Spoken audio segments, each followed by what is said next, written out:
Hey, there it goes. Alright, so this is part 7, for fuck's sake, or whatever, of the test boxes. Why is my chair crooked? This is all fucked up. I'm sitting on it's not even really, well, it's a chair. It's like an office chair, except I took the back off of it. So it's more like a stool, but it's really just a very uncomfortable, like, flat, broken down ass office chair base. So I don't always know which way is forwards, you know, because it kind of looks whatever. It doesn't matter. Anyway, that was the problem with the chair. Now back to this thing. On the last, nope, I didn't do shit. Yeah, there we go. On the last aborted stream, I realized that I fucked up my plan for this box, and I needed to get a double pole, double throw switch to completely bypass the voltage regulator, or the variable voltage power supply. Jesus. And I actually want 2 double pole, double throw switches for the input and output side of it. And so I got such switches. I didn't bring them over to the table because that would have been smart.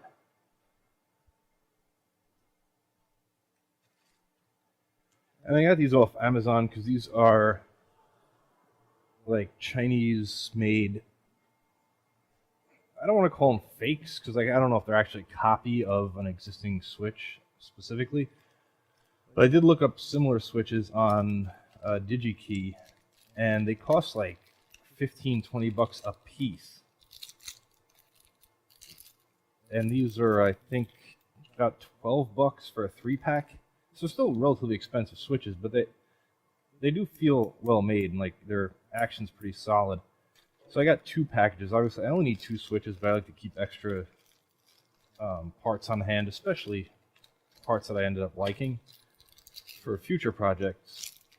And I got 2 different types of these switches. They're both double pull, double throw, except this one has a center position where it's off, where nothing's connected, and then it connects either of the 2 sides, either of the 2 throws. I don't know. Anyway, and this one just toggles between the 2 circuits. So I think I'm going to use one with the off position just so that I can completely isolate the output. Although technically the bypass does that, so I don't know how useful that is, but I think I like the idea of having an off position in the middle. So that's what I'm going to use for this project. And this is a departure from the original design where just one switch was going to turn on and off the variable PSU. My problem was originally I was going to common up all the negatives, including the negatives to and from this PSU, but apparently the negatives here are not common to each other, and I got some weird results in the last stream when I tried powering this, both by jumping those 2 together and by even, I forget what I did, powered up the input side. Yeah, I put positive on the input side and the negative on the output side, and it gave weird results. The voltage started floating up on the output, so it was not regulating properly. That was clearly a bad idea. So now I will completely be able to isolate that power supply. So just a mistake on my part, and it required me waiting a few days to get those switches from Amazon. The point was I could have gotten them faster from DigiKey, because Amazon, I think it was like a 4 or 5 day wait time to get them delivered, and DigiKey I could have got them 2 days, but yeah, like $15 to $20 a switch. I mean, they're good switches, but the real ones are probably even better than these knockoffs, if in fact they are knockoffs. I shouldn't accuse them of being knockoffs. In case you're curious, these are KNLN brand, and the model number is E10E-TEN1322. Not sure if that'll really come up on camera. So, and they're rated 16 amps at 250 volts. So these can actually be used for full line voltage applications. But on this particular example, I'm using for low voltage, which is just fine. I mean, obviously, if it can handle 250 volts and 16 amps, it should be able to handle probably at max. I'm thinking, I think 55 volts is the max for the variable PSU, and probably a handful of amps.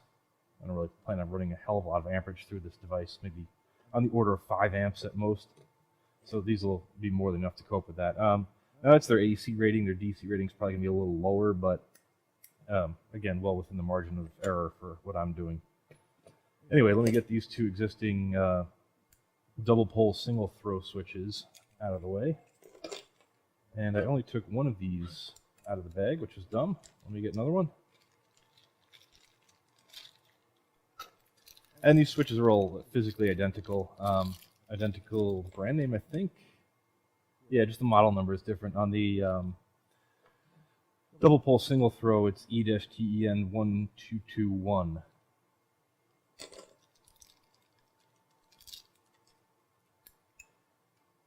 So yeah, just got to put these back in, then I can actually finally get this thing wired up. And hopefully I can get this all done within this one stream. As usual in New York, it's late at night. It's 1:27 a.m. And I don't know if I look weird to you. I mean, it doesn't look weird, it's just, yeah, the hair. So I got another Virus Times haircut at home, because I think barbershops and stuff are opening tomorrow in New York. In case you're watching this much later, today is June... Well, actually, technically it's today because it's after midnight. It's June 8th today. And I think barbershops are one of the businesses that are allowed to open in New York.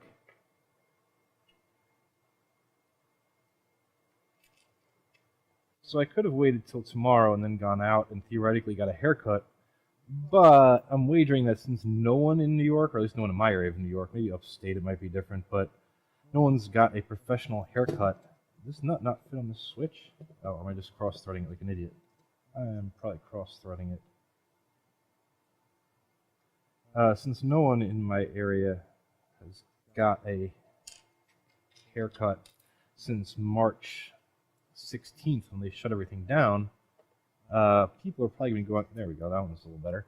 People are probably going to be going out in droves. Oh, I'm an idiot. These came off of the new switches. I am actually not using those at all. I'm using these rubberized waterproof caps. Just for looks, this isn't supposed to be waterproof. Anyway, since no one's had a professional haircut since March 16th, it's been almost 2 full months. Wait, no, that's 3 full months. I can't math, apparently. Yeah, people are going to be desperate to go out and get one, I bet. So I don't foresee having any hope of getting in to get a haircut without a huge amount of waiting and or faffing around for at least another couple of, well, maybe not a couple of months, but for a while. I think I accidentally put the other rubber cap back in the bag these came in. That was weird. The good thing about having a middle position is when the switch is to the side, it's hard to get this lined up without cross-threading because it wants to pull the nut sort of sideways. But since these switches have a middle position, they go on much easier. It's not really a selling point, I mean, you know, but it's not like it was so hard originally. But, you know, makes it a little bit nicer. So, yeah, my hair is not very complicated to cut anyway, so I just had my wife do it. It's not like I don't mean I had her do it like I forced her to at gunpoint. She was more than happy to. It's just she gouged a small bit out of the side of my head. I think it was this side. And then I had to even it out by cutting both sides really close, much closer than I would have usually. I don't think it came out horribly, but oh, the other cap was stuck in the box itself. Nice. Never mind. But you know, you got to do what you got to do. And it's not like I'm going out a lot. You know, just run to the store every now and then. But that's virus times for you. But like I said, things in New York are starting to open up. Technically today, but you know, after I sleep, it'll be tomorrow. And I guess that's good, but we shall see if there's another resurgence in cases. You know, obviously that's the big concern. So I started last time by soldering up these terminals that go onto the banana sockets on the back, which is kind of like, it's weird. I mean, I'm going to fold them up, I guess, past the nut, because if you just leave them out like that, then obviously you put a black one there and a red one there, but well, that was a bad example. But anyway, you can see my point. You could accidentally cross them and then short something out like that. But what I'm going to do is, as soon as I put the nut on, I'm going to bend this whole thing up the way so that they won't come into contact. Could heat shrink them? I could heat shrink them also, but I'm probably not going to do that. That's sheer laziness. Plus, like I said, in the future, I want to be able to sort of reconfigure these boxes, rewire them as I feel appropriate in the future. So, anywho, so yeah, the point is I was going to take care of the negatives first. Oh god, I just knocked that out of alignment. No, go back. I just want to get that sort of anal retentively parallel with the side of the box. Oh, you can't even see what I'm doing. I was just manipulating these switches.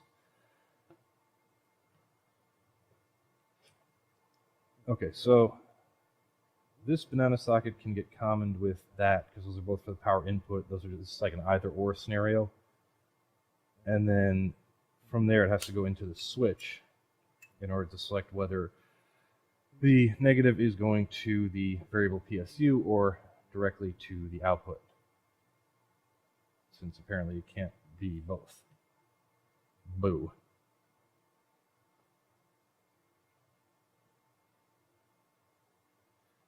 So I think I said in the last video that I was going to basically, I don't want to say waste, but I was going to use some of these extra banana terminal thingies to again make this flexible and configurable in the future. On the negative input terminal, I'm actually going to use that as a binding post to connect the input from here and then connect it to the switch. Yeah, I don't think that's a bad idea.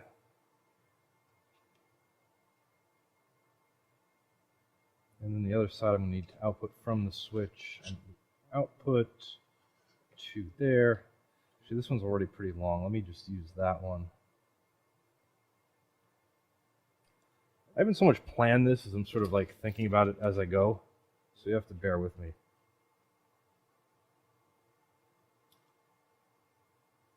I'll be right back. I just heard weird noises coming from upstairs.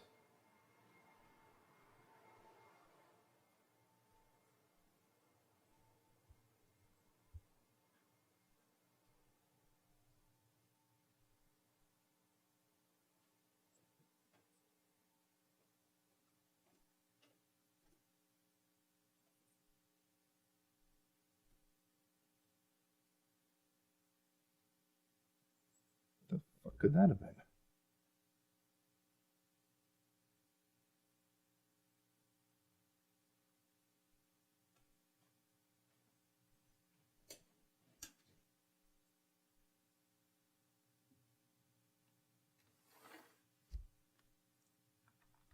Maybe it's been from outside then.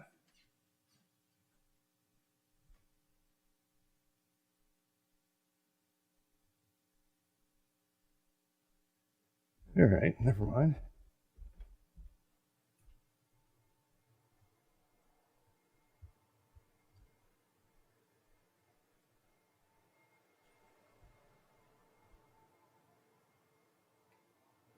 I swear to God, it just sounded like something fell over upstairs, and the missus is asleep, so shouldn't have been any activity, but it was nothing. I don't know. Nothing of great concern, anyway, hopefully. But it could have just been a noise from outside because I had the windows open. Ooh, does this have a smaller hole than those did? No, it should fit. I think it's the same. It's deceptive. Like, this hole looks smaller to me than this wire's diameter. But it did fit through in the other ones. Yeah. Wow, that really fools me every time, huh? Cool.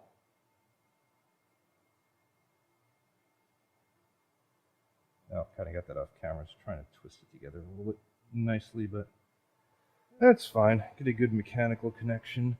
And did not heat up my soldering iron. That's cool. Also left my solder over at my electronics workbench.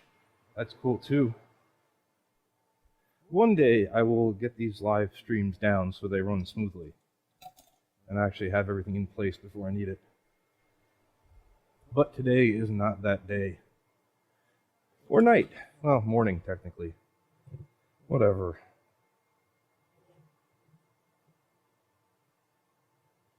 I don't even really need the helping hands. Did I even use the helping hands last time? Did I just have these out from soldering up those extra banana extensions that I made? I don't remember.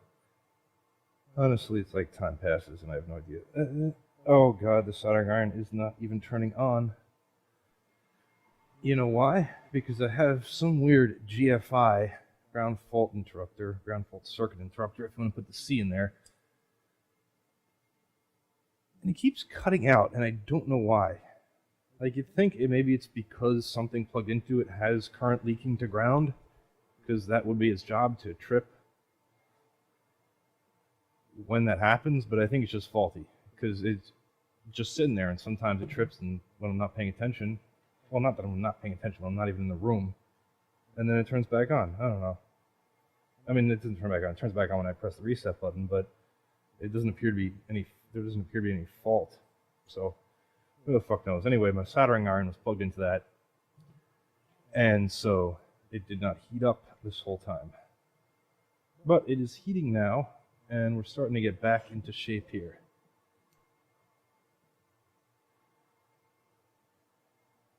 I'm also wondering, is that in focus? Yeah, that's well enough in focus. Yeah, cool. So as compared to the last couple of times when I've been having focus issues, I actually kept the aperture pretty small on the camera, and instead I'm using additional gain, which makes the image more noisy, but it gives me a deeper depth of field. So it's all about trade-offs with cameras and shit, you know? Just tin my freaking tip was a little dreary.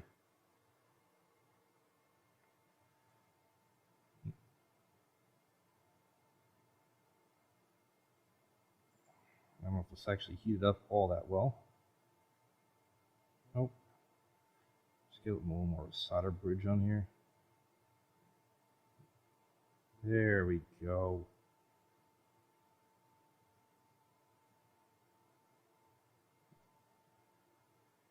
Ugh, it's leaving a lot of flux behind. I don't want to burn it off, but I also don't want to melt all the fucking insulation there. I don't have any paper towels handy, do I? Because that is going to get dry and crusty in about 2 seconds. You know what? Whatever. Let me get paper towels. Fuck it.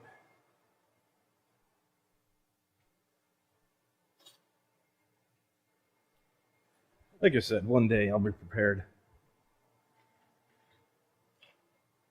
It's going to be, yeah, it already dried.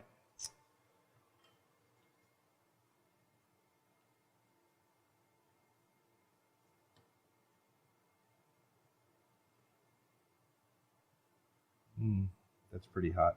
Okay. Well, that just made a mess of it, but whatever. You know what?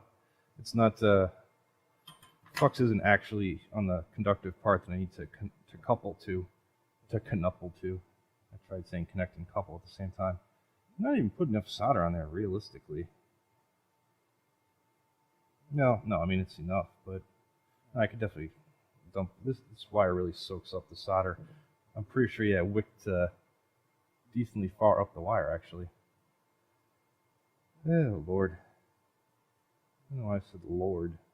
Whatever.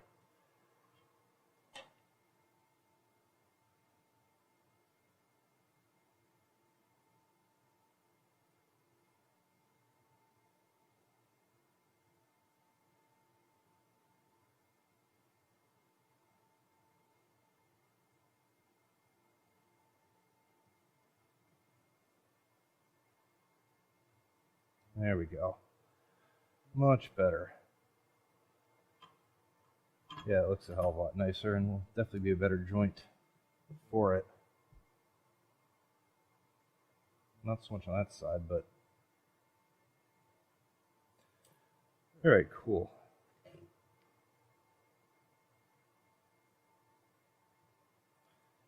This one will go to that. So this needs not to be too long.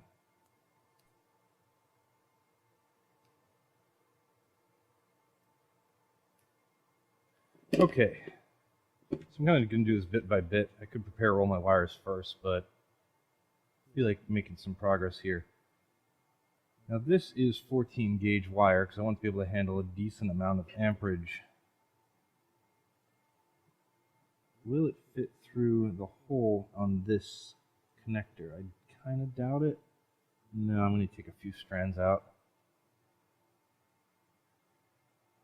If you're doing this, just don't cut the extra strands. You can then wrap them around and sort of it'll probably have better current carrying capacity overall. It's just it's always a good idea to go through holes whenever possible and then wrap it around. At least that's what I was always taught when I learned to solder, is always get a solid mechanical connection before applying solder, and then it'll come out with the overall strongest joint possible, which makes good sense to me.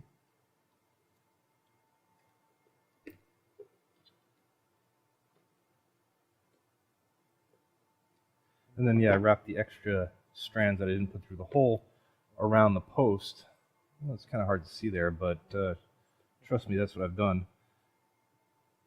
And so when those get nice and dosed up with solder, this can become a nice big heaping ball of solder with that through-hole connection, making a really solid physical connection to this whole thing. I was going to say connection to the connector, but then that gets repetitively redundant.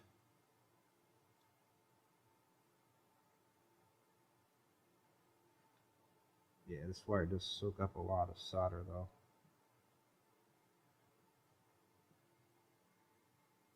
And a lot of fucking flux. Jesus. It's like just pouring flux everywhere.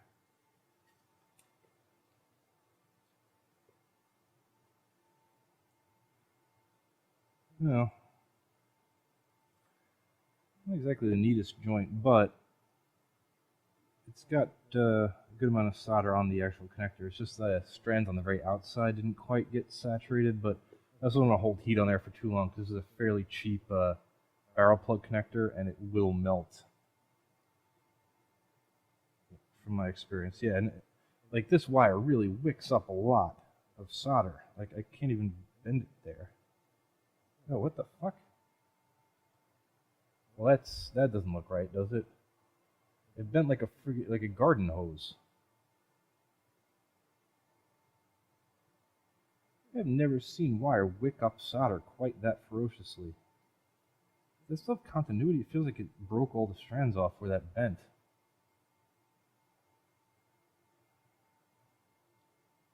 I mean, it probably didn't, but Jesus.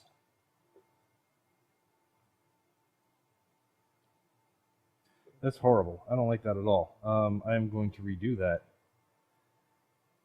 Maybe even using... Now, I'm not going to use a different wire, because what other wire am I going to use? Just see what that looks like. Yeah, this is...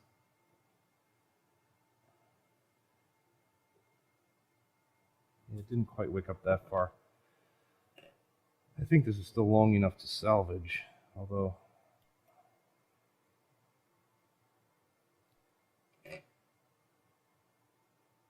Because it's only got to go from there to there, so... But, you know what, this time I'm going to get it in position. Do I have to replace that jack completely? There's no way I'm going to desolder that, because of course, I just went on about, like, making a great mechanical connection. And desoldering that's going to be a bitch, but I could just clip it off.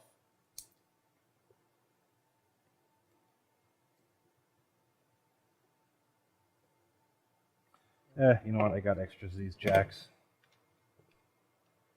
Yeah, I really haven't been a big fan of this wire. I got it. I got a few spools of it. I mean, I got a whole, like, I think 5-pack of spools of this single conductor stranded, 14 gauge, best connections incorporated.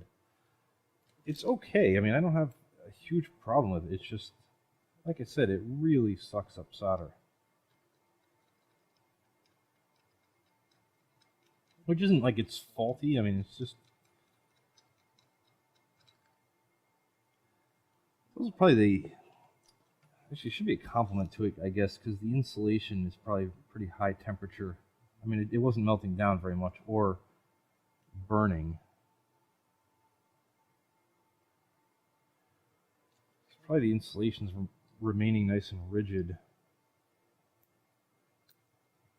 And just allowing the solder to sneak up there, whereas a shittier wire would probably, the insulation would just melt and sort of get a little gooey and prevent the solder from wicking up because the insulation itself would start filling in between the strands. At least I'm assuming that's what might happen. Anyway, let me grab another one of those thingies.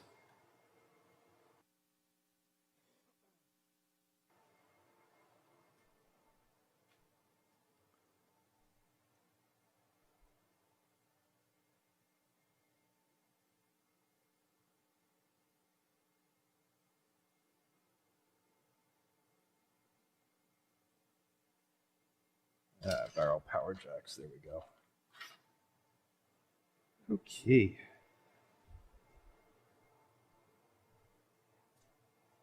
Nice fresh one. It's exactly the same.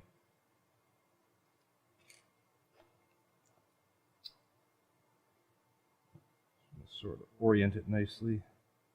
It's not symmetrical. Sort of to my chagrin, but you can see the actual plug is offset there. But I guess that gives them extra room for the connections on the top of it, so I understand why it's made like that.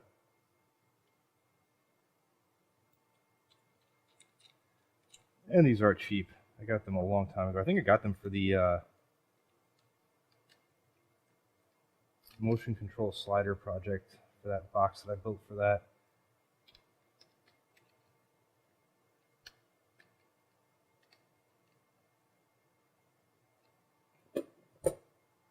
Yeah, not perfectly aligned, but yeah, more than good enough.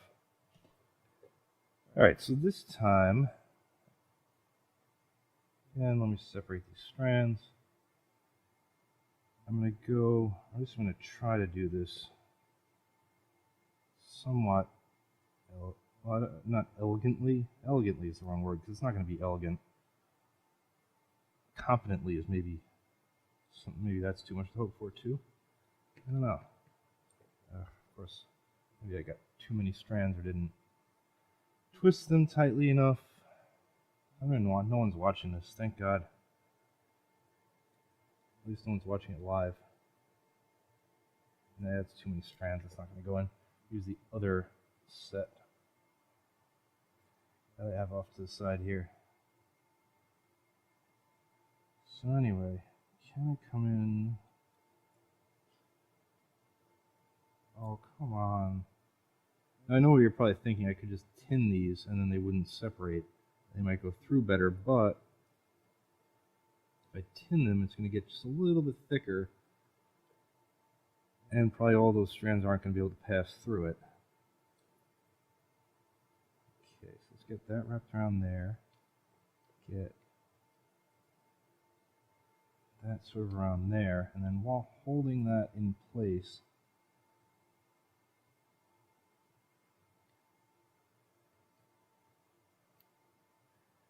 try to get that over the bottom of the banana post, banana socket, whatever.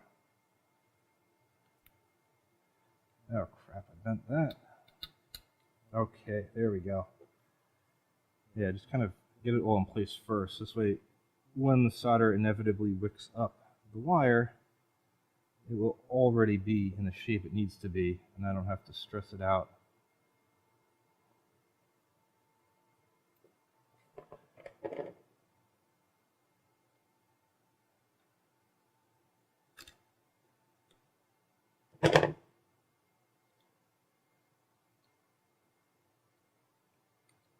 There we go.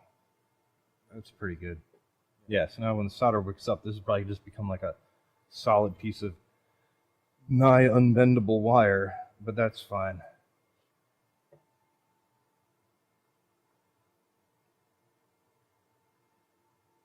So now another thing about soldering, you see I'm feeding some solder in against the iron on the back side of this whole thing, especially with high mass joints like this. I mean, the first thing you learn about soldering is you don't put the solder onto the soldering iron, you heat the opposite side of the thing you're trying to solder and let the solder wick into it, which is what I've just done at the end there. But to get it started, if you have a high mass joint like that especially, if you put a little blob of solder between the iron and the thing you're trying to heat up, it'll create a much larger surface area of contact between those two things, and the heat will transfer much faster and heat up the joint faster. So there we go. Not the neatest thing in the world, but that will be a nice solid fucking joint. Yeah, and it did wick up a lot of solder in.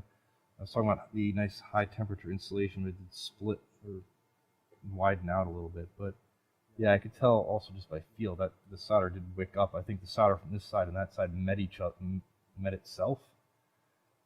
Yeah, so now it's pretty well put together. But yeah, that's cool. So yeah, that wire's not going to bend or go out, which is actually a good thing. I mean, if you think about it, once that's clamped down, and with that in place, like if that wire's not moving around, it's not going to be able to put any stress on these joints. So it might actually be a good thing.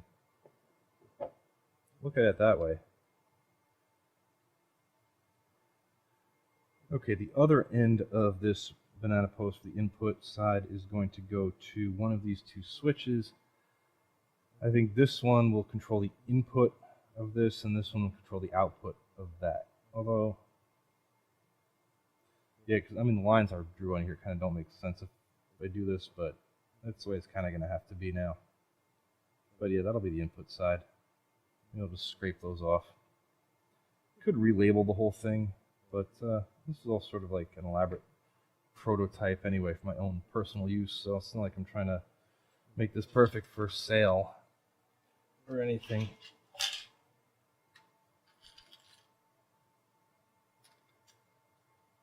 And let me grab some crimp on connector dealies.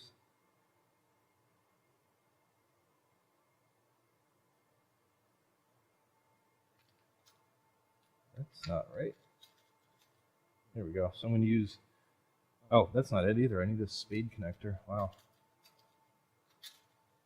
Oh, that box doesn't even come with spade connectors. In case you're wondering what I was looking at, I got this thing of connectors right there. That's what I was rummaging through. And I keep looking over there instead of at you because that's where a screen is for me to see what the fuck's going on. Here we go, spade connectors. Freaking brilliant. Yeah, this is what I wanted. I was lamenting previously that these are like the common sizes that I'm going to go through really quickly in common types. And these sets come with a whole bunch of other like type of connectors and sizes of connectors that I'm probably not going to end up using. But it's still cheapest to order these in like bulk sets like this. I guess I could get like 1 million of these pretty cheap probably. I haven't really looked into it, so I should keep my mouth shut on that. Anyway, this was stripped way too long. Just cut that down.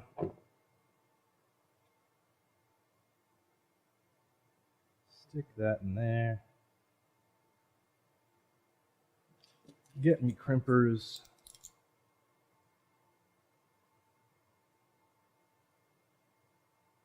And while my hands are vacillating wildly,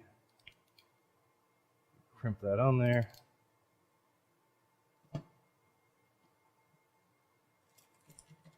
And then voila.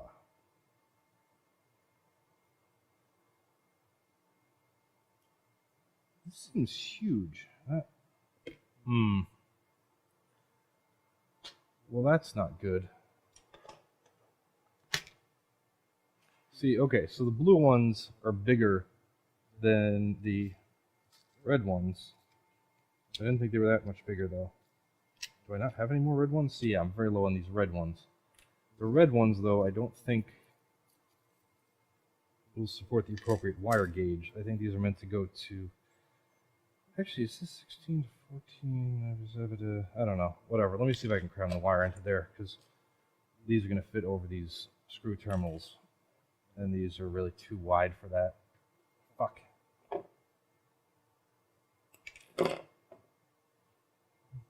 One of the problems about doing this live is that I get to figure that out in front of everybody. I mean, all the 0 people watching live, but you know, I'm going to still post this on YouTube afterwards, and I'm sure people will watch it. Yeah, I mean, it fits the 14 gauge wire, all the strands, so I'm fine with that. Anyway, take 2.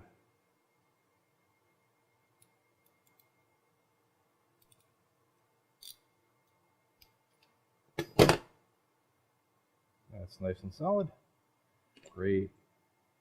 Now I might have the same bendy problem over here. So that's going to get bent up. So let me bend this. Ugh, I have to be very careful with that.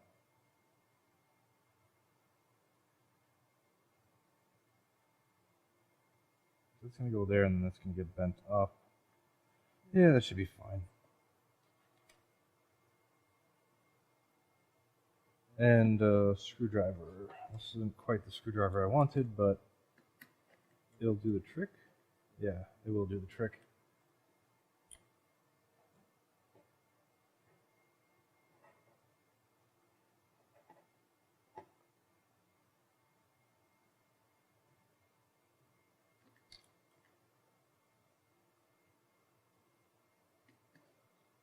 Sorry, I kind of had that almost out of shot there. This is not the ideal screwdriver for that. That is, that blade's just a little bit thicker than the slot. Well, not thicker, it's just like barely hanging on though. Get a better screwdriver for the purpose. There it is. It's like my basement's not even that big. It's just like I have different areas everywhere. Like I have a separate electronics workbench type thing over on the other side of the room. Yeah, it's good. And that's where these were. You'd think I'd just be doing this at the electronics workbench, because that's more or less what I'm doing. But it was pretty tight anyway. But there's no lights nor cameras over there. That looks, so let me zoom in. That looks a little naff right now, but I am going to correct that after I screw it down. So I'm going to bend that up. And I said I was going to bend all these up, but you know, this one doesn't have to be bent because it's really not in a danger of shorting out with anything. And it's not going anywhere. It's not like it's going to twist around because, like I said, that wire is pretty solid from the fucking solder. But this one obviously does need to be bent up. And I'm just trying to keep everything copacetic with these wires. Yeah, that should be fine. And I'm going to use these slightly overkill and misadjusted pliers to tighten that up.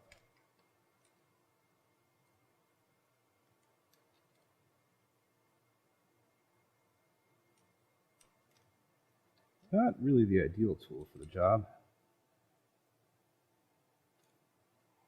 I guess like a miniature open-ended wrench would be good. I probably have one of the right size, but God knows where. Okay, oh, good. Wonderful, I've made 2 connections so far. This should go faster as I go along, I hope.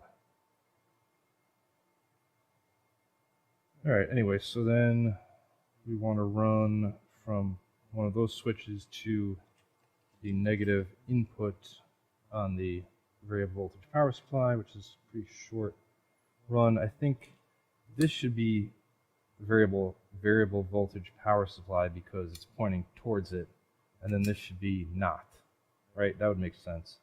So yeah, if the switches are pointing at it, it should be on, so that should go here.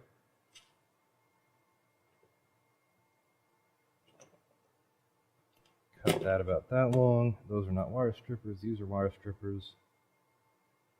And on this end, it's just going to be bare wire because I'm going to use those rising clamp terminals. And on the other side, it's going to be another spade connector.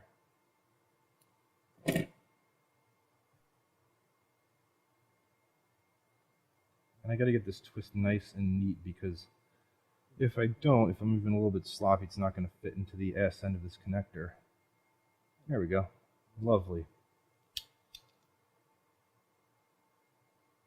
No, don't twist.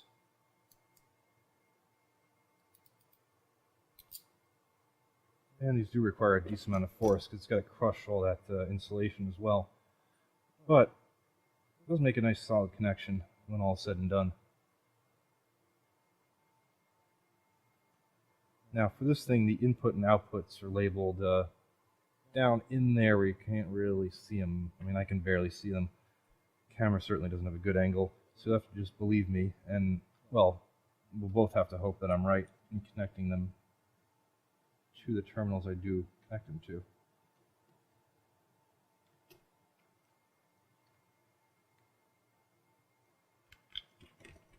And I mean, by the way, for these switches, you wouldn't have to use like spade lugs, spade terminals on the end of these wires. You could just use bare wire on these. I don't know that you're necessarily supposed to. I didn't look at a data sheet or anything, but you know, surely you can. You can do anything you want. And I wouldn't always necessarily be so neat and tidy about it, but being neat and tidy in some realms of these projects and not so much in other realms. That nice and firmly seated in there, so there's no bare wire sticking up. Double check that's the input negative. It is. And then get that nice and tight. Now, by the way, on this thing, this is a connector, by the way, so I don't have to screw it in while it's in position, but you know, it just helps it to hold itself there. Now, by the way, see I have this wire loop like that. I'm just wondering, I don't want to make the loops too long that I end up crushing the wires too badly when they go in the box. Like that one is actually touching the bottom of the box, but like just barely, so you know, it's very little force to close it. But that's the farthest I want to go with any wire loops. In fact, I want to keep more shallow than that, because once you have a shit ton of wires looping back and forth in here, and they're sort of going over and under each other, and then you try to put the box on, it can really end up jamming them. I had that problem with the higher voltage box, and in that I used Wago connectors also, and end up having to kind of cram in there at the last like couple of millimeters. It's fine for the most part, because really just it'll push the wires down. Shouldn't usually cause a problem, but it could cause two connectors to bend and short out. Just something to avoid if you can. I didn't really put enough forethought into it on the last box, so I figured I might as well think about it for this box. So anyway, the other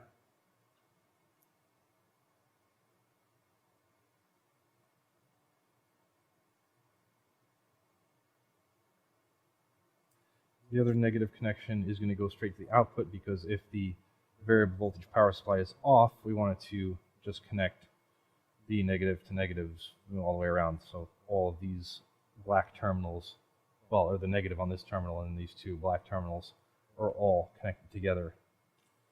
So that means now I'm going to use this wire, which I've already prepared, which can go from the switch to that banana terminal. And again, this wire is probably a little longer than I need it, especially if I don't want it, as I just said, what the fuck's it called? Arcing too high. So I am going to cut this down a bit, but not too much, because I also don't want it to be...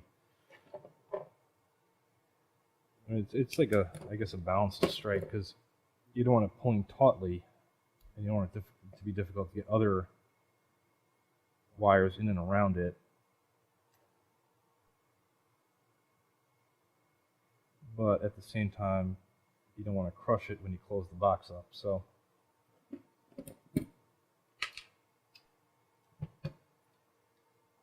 anywho,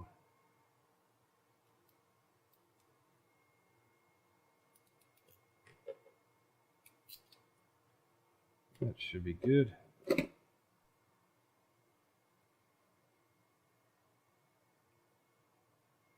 Yeah, I can connect that, but I don't want to tighten down the terminal on the banana socket yet, because that's also going to be joined by the output negative of the variable voltage power supply.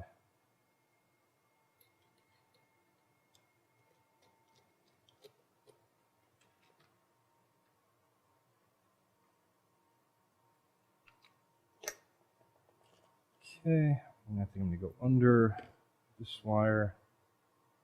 Easy. There you go. And then that can go right there. Cool.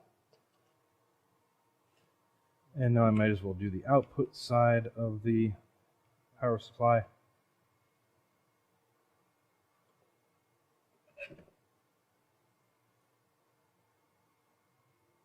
How long does that have to be? Not very long.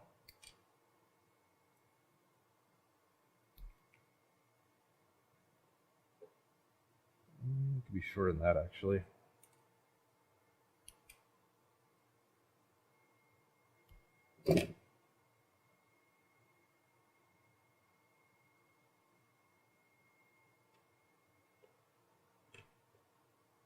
I'm going to run out of these spade terminals. That's great.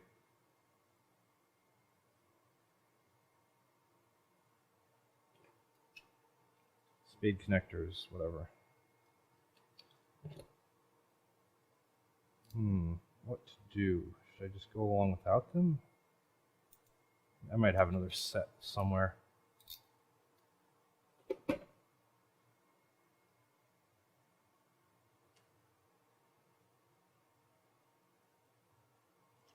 And so then again, when it's pointing that way, oh, well, that's a problem. I can't quite get to that screw terminal because of that capacitor. Well, you know what I can do for now is just that, yeah, this, like I said, this is a separate connector that I can just take off. So the easiest thing to do rather than take the switch out is just pop the power supply out. And then I can easily get to that terminal.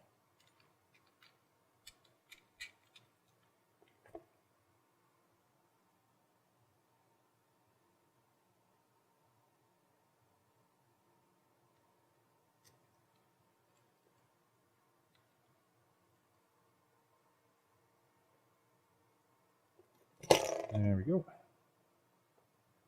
And then I know the inner two are input and output negative, so that can go in there. I might just have to bend that tab up a little bit.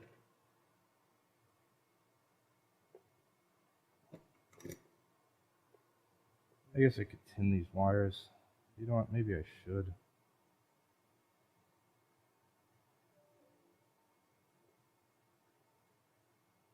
Yeah, I'm going to have to tin this one because this was just a little bit stiffer insertion force wise. The other one went in pretty easily, but might have loosened up that a little bit.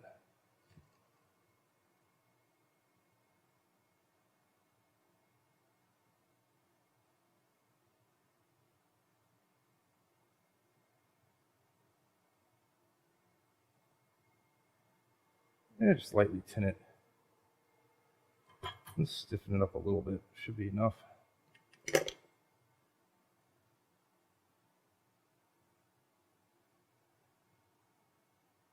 course, it's extremely hot. Does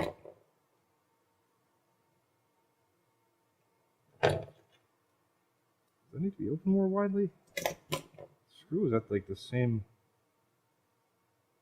No. They exceed now the max thickness of a wire that can go in there. There we go. Yeah, really stiff, that one. All right. No biggie.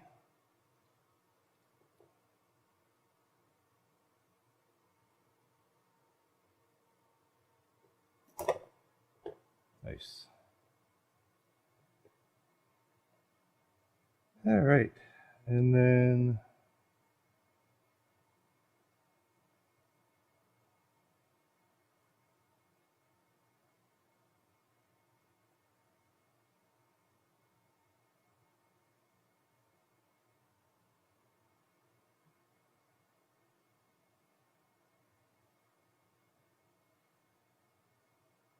Alright, but do I want to...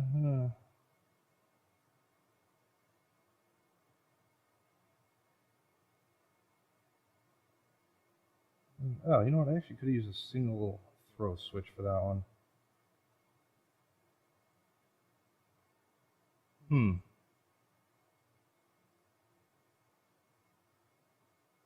Should I switch it back? Does it really matter? Nah, it doesn't really matter. Oh, I am going to have to take one of these switches out. I just realized I'm a double idiot. Because there's no way I'm going to get to these terminals in the middle here, because they're just downright facing each other. Yeah, derp. Well, that's silly. Alright, I mean, not a big deal. It's easy enough to take these switches out, but leave it there for now until I have to get to those, so I make sure my wiring sort of lines up neatly, or as neatly as possible.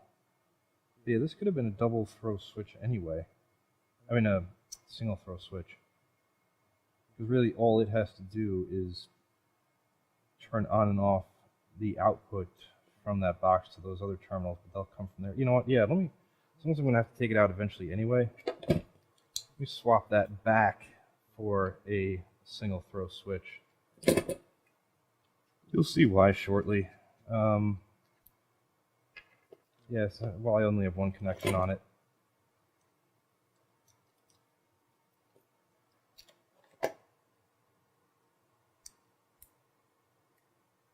I believe that's the on position. You know how I can check?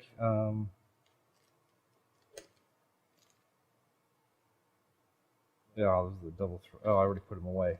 Shit, let me just grab a multimeter then. I was gonna say I could use the labeling for it. It's not a label. What the man? I don't know what I'm talking about. Never mind.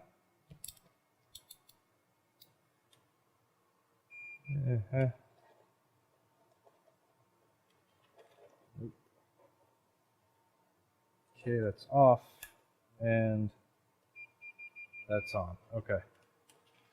Brilliant. I just want to make sure I orient it the correct way, because if I use this switch, actually, I can have both switches in, because then I'll be able to get to that terminal. Yes, the off side is the one with the notch on it. Because, like I said before, just for sort of standardization's sake, when it's pointing towards the variable PSU, I want it to turn that on. So it should be in the on position that way. So that works out nicely. Need the washer, and then the dealie, which went on quite pleasantly this time.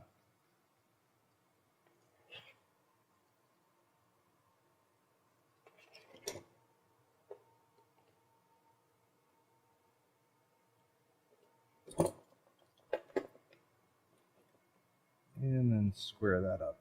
Okay.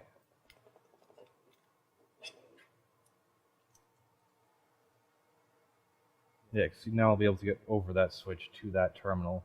So that's cool at least. Alright.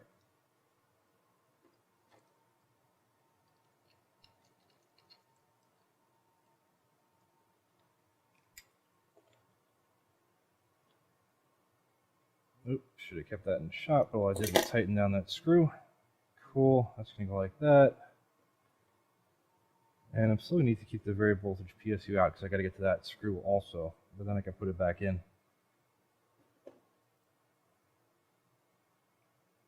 Alright, and then that has to jump over back to that banana connector. And for that, I need another one of those banana connector terminals. This little guy here. And for this, I need to size some wire to go from that switch over to there and kind of get around the variable PSU. That should be long enough.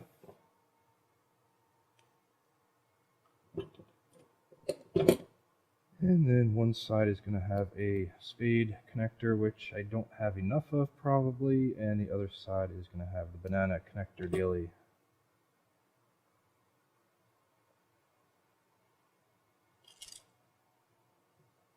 I mean, you know what I can do? I can cheat and use these blue ones and just sort of pinch in the two sides of the terminal. You know what I mean? Like, that's totally cheating, but it will then capture well onto those screws. Oh, hang on, I got a cough.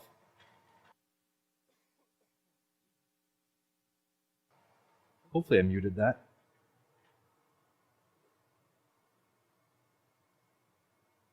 Yes, I may just cheat and use those blue connectors because I don't think I have any more red ones.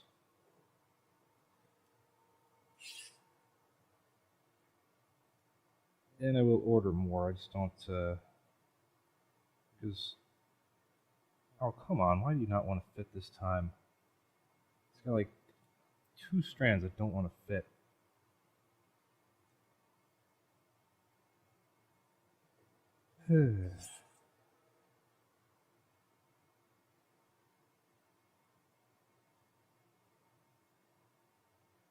Okay, that's 1 strand that didn't fit. I can sacrifice 1 strand.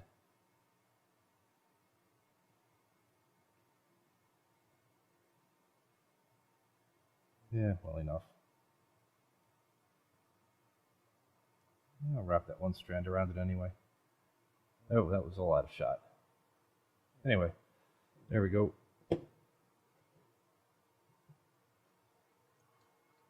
And that's out of shot too. It's going great.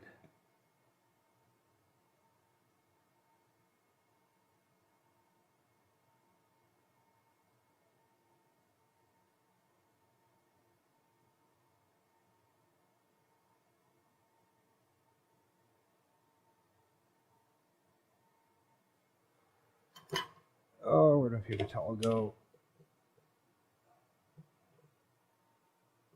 There we go. Yeah, dumb strand I wrapped around it didn't get covered in solder. Yeah, well, no, a little bit, but yeah, that's fine. Alright, so yeah, definitely don't have any more of those red spade connectors, huh? And these ring connectors are way too big. Oh, I got smaller ones. Those are too small, it looks like. Hey, no. Looks like that's my options. My other one and was slightly out of focus, but I got plenty of rings there.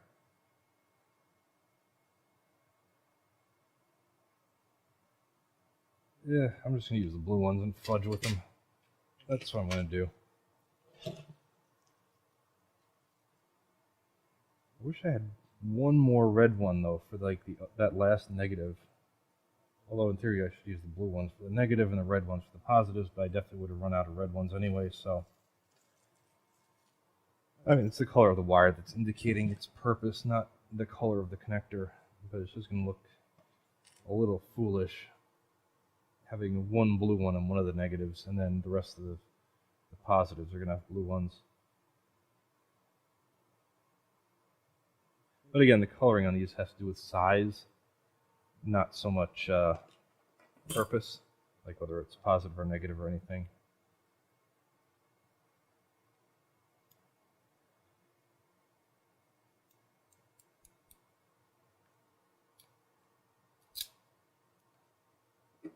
Marvelous. And then, like I said, we're going to give this a try. I'm just going to bend these in thusly.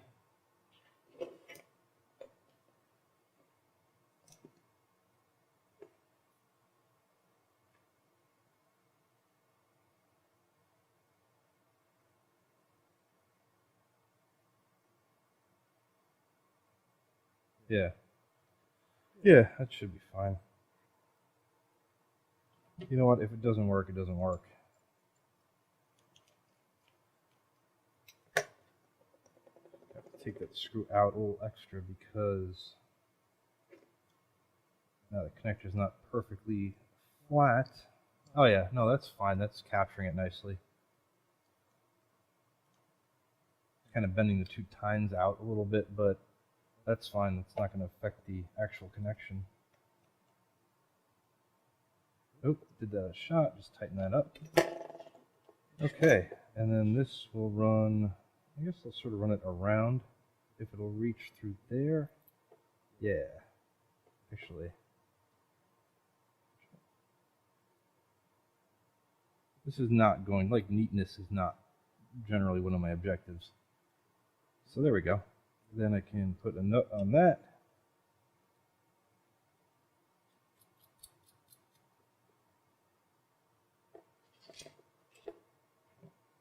And then we'll tighten this down.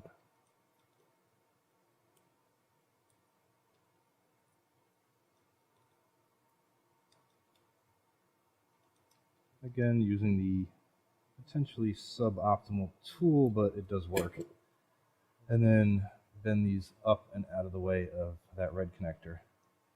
Cool, and those are not going up too high, I don't think. And I can still get to that red connector when I need to. Awesome. So, just to review, when the switches are in this position, current is flowing from either, well, it's not from, actually, the negative is connected from either that connector or that connector, well, both, but I mean, we'd be using one or the other. Then going into the center of that switch, which then it can either connect to that side or that side. In this position, it will be connecting to that terminal, which will then be flowing to the output side, so it's going directly from the input to the output. And this will be off, so nothing will be flowing there. And then current will be flowing when those two switches are in the opposite position, pointing towards the power supply. Will be flowing that way. Well, actually, it's returning, but whatever. We'll just, for the sake of argument, that way into the variable PSU. Out of there, this switch will be on, so then it'll come back out to the output, and then it won't come back this way because that switch has it disconnected. That should be nice. Okay, so that is the negative taken care of. And now the positive, which is slightly more complicated, but not ridiculously so. And the positive, again, can be either connected here or here, so those two will be married up in the same way as that. And of course, for the positives, I have a spool of red wire standing by. Red wire standing by. Blue wire standing by. Gold wire standing, no, I don't have gold wire. And I have blue wire, but I'm not using it for this.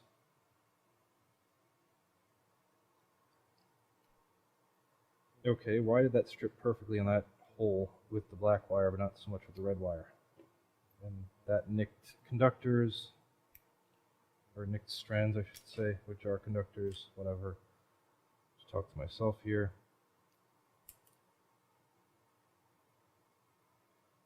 And then keep pretty short for that connector. Okay.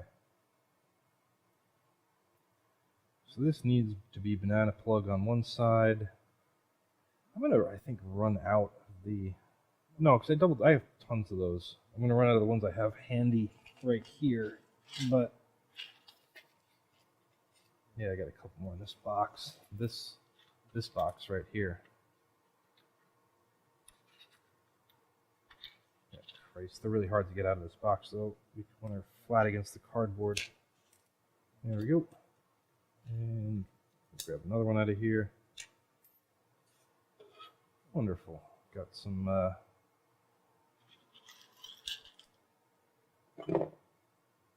these things. Now again, because this is a very short wire, and I'm just going directly from this non-terminal to the barrel connector. I'm going to keep this, I'm going to solder this, I think, while it's physically in place. It's probably the best way to do it. Just again, because with the solder wicking up this short wire, it's not going to be very flexible. And I could go actually way shorter than this, so I want to just go directly from there to there. That's going to be like nigh impossible. You know what I could actually do? I don't actually need this to be insulated. Yeah, you know what? As crazy as it sounds, I'm actually going to make this really short and take off the insulation.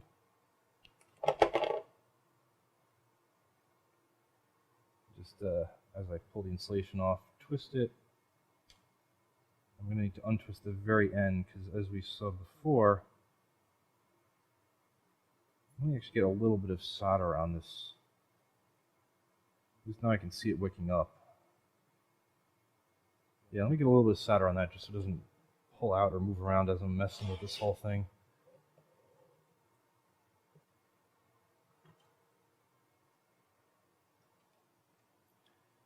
because I'm going to have to do a little bit of pushing and pulling.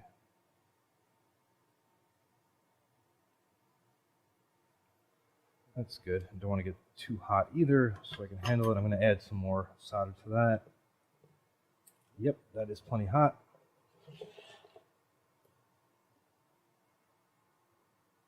Okay.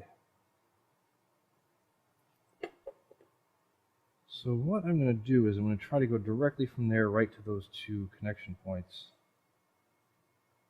Oh. Why didn't anyone tell me that I went center negative by accident? Well, that's just dumb. Wow. That was a real goofy mistake.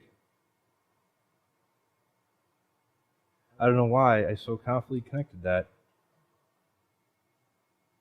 to the center terminal.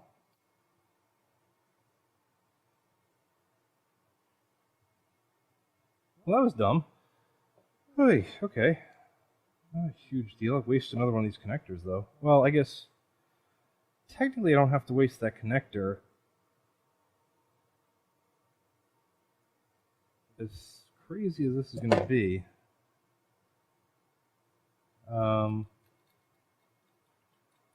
it's just going to be a bit shitty inside, because what I can do is just move this from the black banana terminal to the red banana terminal, if it will reach, which it will. And technically now it's center positive. There's just this little bit of a black wire going there, but I could also physically reverse those two if I don't want to. That's fine. But now, of course, I have the problem that I'm going to need to connect up that to that. And I've just made up this connection with no insulation on this wire. So I don't really want to cross those two with no insulation on it. In fact, I have to go kind of circumspect. And it should also be a black wire. So let me, fortunately I didn't put a lot of solder on this, so I should be able to desolder this in theory. And then unfuck this whole thing.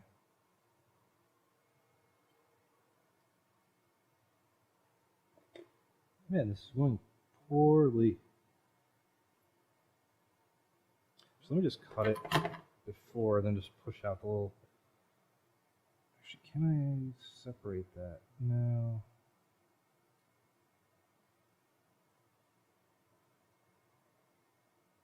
Just going to cut it right next to the banana connector dealy, and then just see if I can horizontally slice through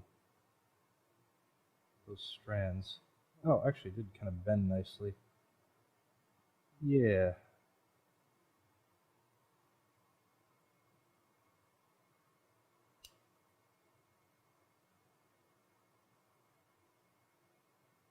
Okay. Making some progress. Yeah, there we go. Came out like a rivet. Cool. Well, like when you want a rivet to come out, I mean.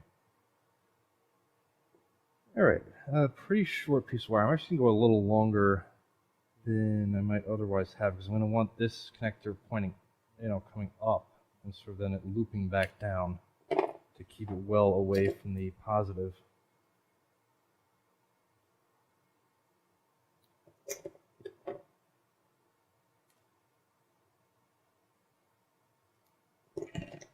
Okay, cool. No, I'll just call a mulligan on that one. And, yeah, we'll all pretend that I didn't do that thing that I just did. I mean, no, I didn't do anything. Okay, except get out of the camera shot constantly.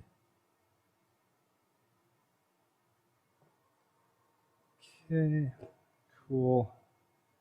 Now the interesting thing about this is that it actually has two connectors there for the outer, the outside of the barrel connector. I actually was going to go through both of them, but I'm going to avoid this one because, damn, it's hard for you to see. Let me switch to this camera and just fuck around with it just so you can see this connector. Not that camera. That to camera. Zoomy, zoomy, zoom. Yeah, there we go. So come in here. It's a little dim now, but you can see there's actually two solder terminals. I'm looking at this backwards in the monitor there and there. But those are both common together, and those both go to the outside of the barrel connector. If I go through, my God, where is it?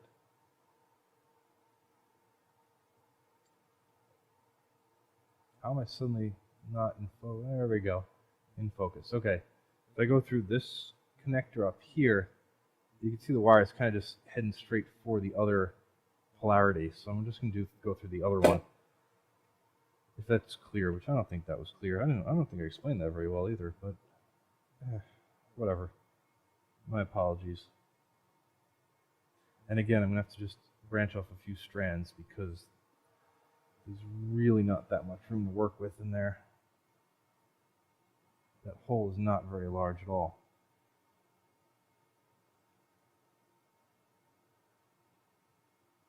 If I go through that one also and bend really carefully, I'm going to end up having to lose some strands though out of all this. And of course I'm out of shot. Yeah, fuck. Okay. Now what I'm going to try to do here, very carefully, is slot this through both of those at once. Which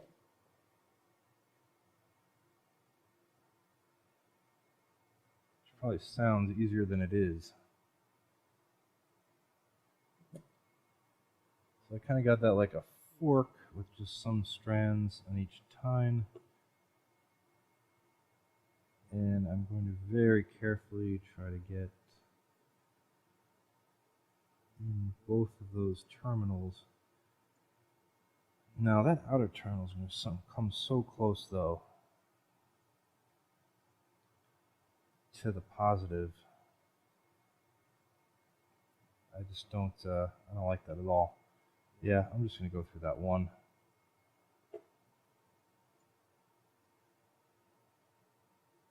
I mean, I figure if I'm doing anything super high current with this box, I would go in through the banana terminals anyway.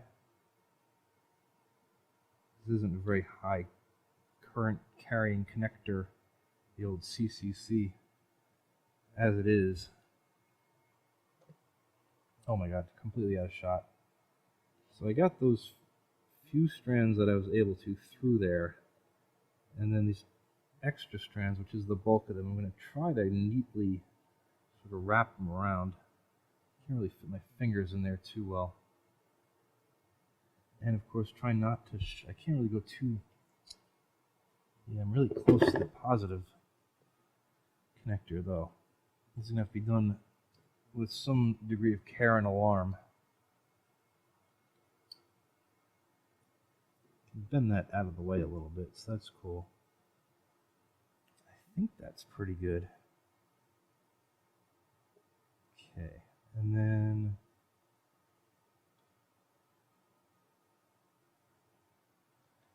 I'm going to want to come onto this terminal. Yeah, if you come around the outside here like this, that'll neatly avoid the red terminal or any sort of cross swords, and then I can bend this down. Yeah, let's do that. I'm not going to be able to get it completely in position.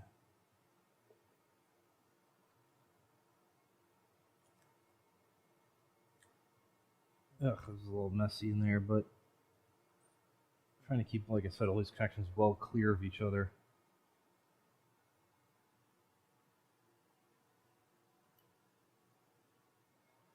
Yeah, alright.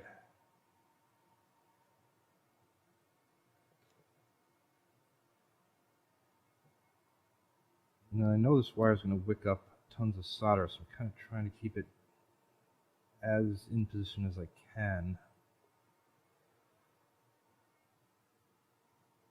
It's messy as fuck in there.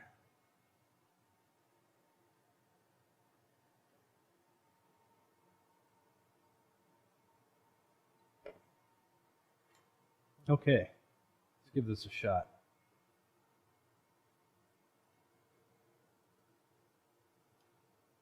I really just want to make sure I actually heat up the connector itself.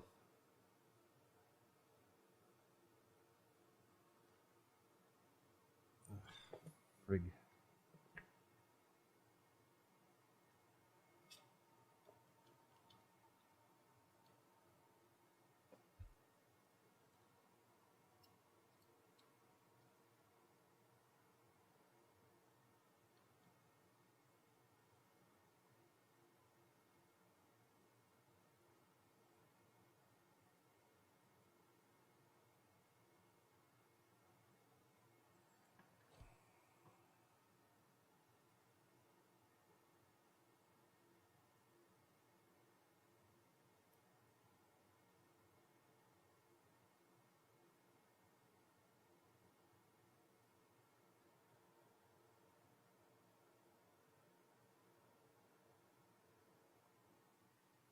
Yeah, alright.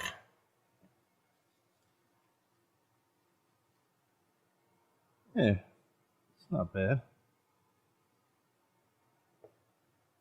It's got one little strand that's sort of out of control there. Just did not want to cooperate, but that's okay. We can sacrifice one little strand. It's not going to really change the current carrying capacity that too much. That was probably very hard for you to see, and I apologize, but it's kind of working in a tight little area there. That sounds dirty.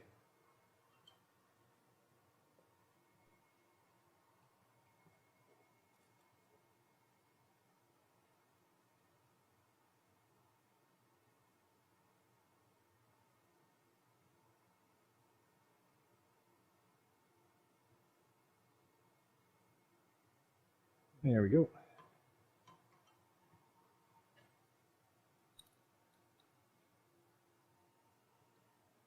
Okay.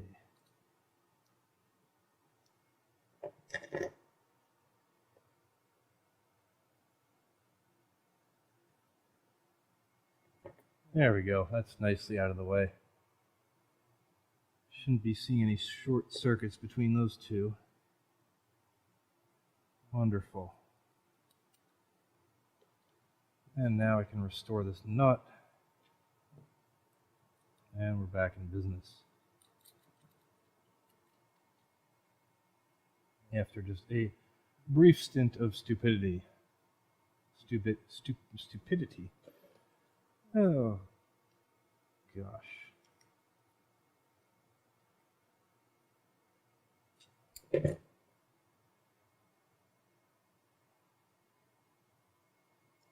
Okay. Wonderful. Now it's positive on the center. We got negative hooked up where it should be.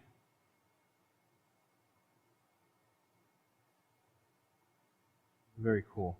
Okay, now the positive on this is going to take a little detour. Instead of going to this switch, it's going to go to this master on and off switch. Master on off switch isn't really necessary considering this now has a center position, which is off. Let's turn everything off, but you know, I don't want to not use it. It's on the face of the whole thing, so I will nonetheless forge ahead and utilize that. Now we'll get back to proper red wire for the positive. So this is going to go just jump over from this banana connector, the banana plug, to that thingy. It does not have to be very long. That's probably about right. A little on the longer side there. On the shorter side there, and instead of a spade terminal, spade connector, I'm going to use whatever the hell that type is called. Yeah. It's called the Pardon My Ignorance connector. It is, if I can dig it the fuck out, one of these.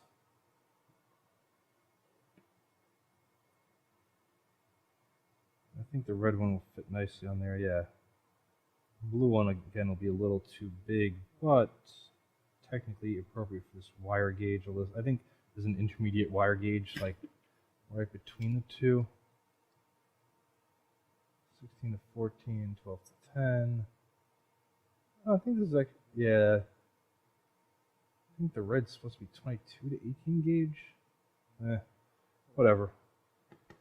I've never been one for rules, man.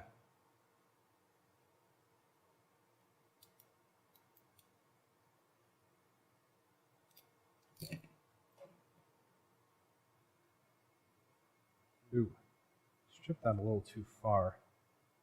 Just showing, but it's still got a solid connection. Should not be an issue. And then on the other end of this goes one of these.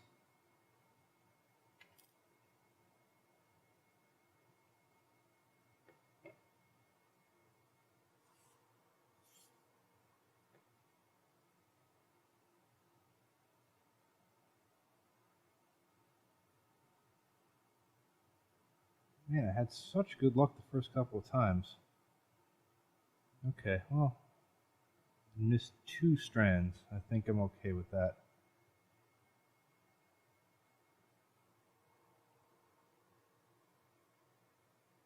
Okay, I don't want them like sticking out though. Yeah, there we go.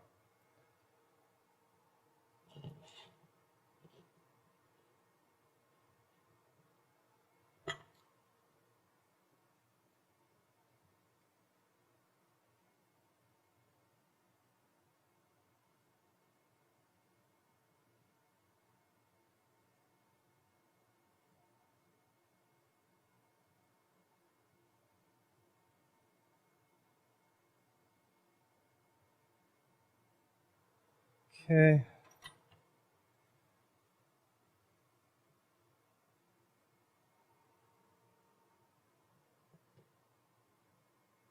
Cool.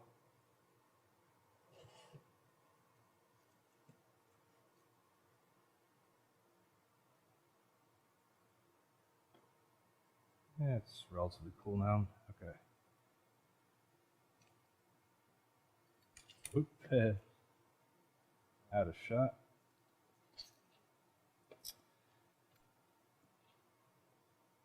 Okay, and then I'm going to come over here, and that's going to be bent up ultimately.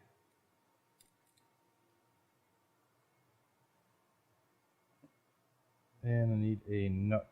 I did not take out enough nuts from that box.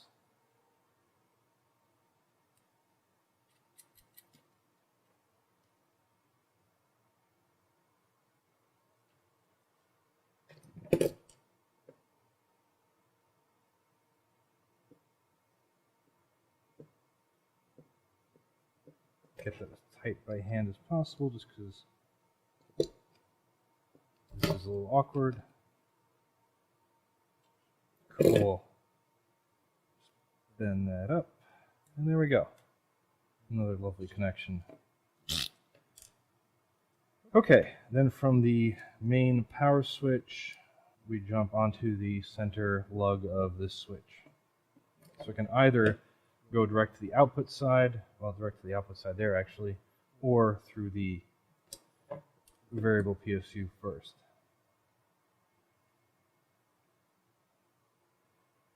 And so for that, I'm going to need another one of those connectors, and then we're going to go that to another spade connector. The bag of which I put where? Aha, here. That's where I put the bag. Again, the red ones would be nice. And they'd be the right size too, probably. I think the blue ones are actually the right size for 14 gauge wire, but whatevs. This one can be pretty short, because all it's got to do is jump from there to there.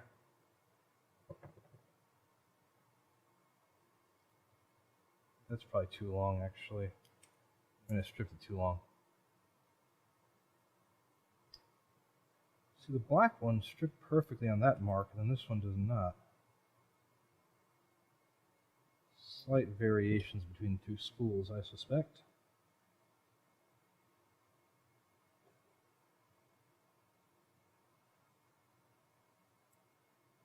There we go.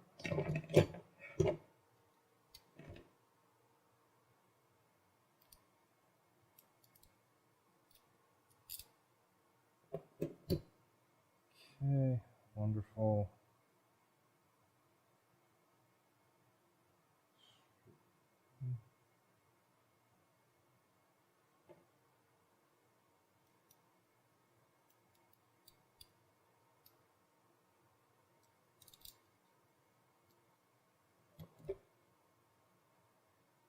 Cool.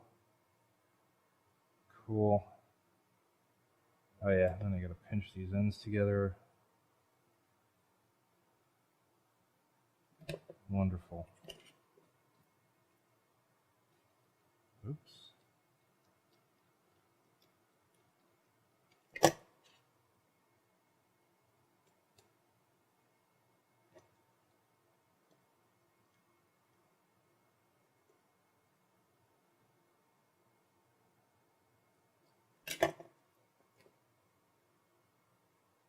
And then go right over to,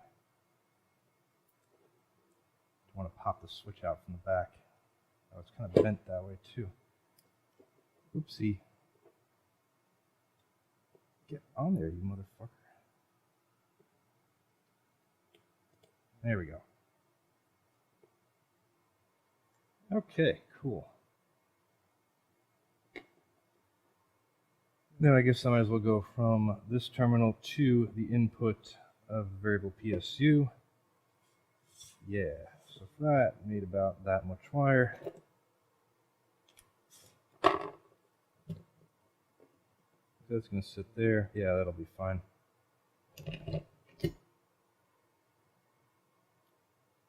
Oh. It actually pulled the strand all the way through the wire. How did these... You know what it is? It's like some strippers just work perfectly with some insulation and some wire gauges, and others just do not want to cooperate.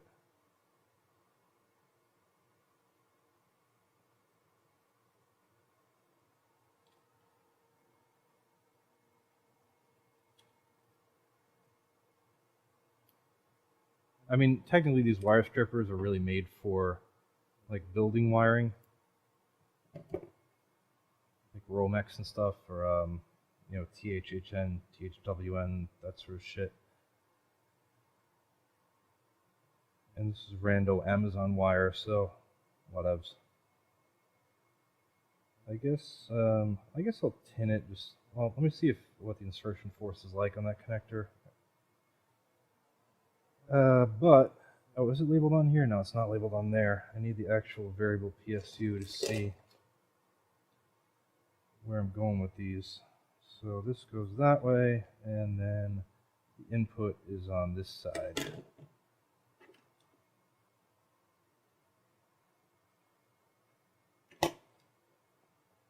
Oh, I should put the connector on it first. Yeah, that would be nice. Okay.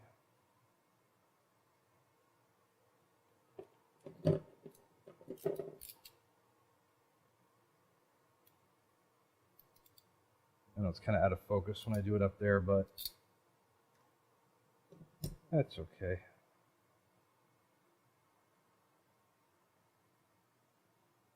Yeah, I'm probably have to tin that. It's not going to want to go in nicely. Alrighty.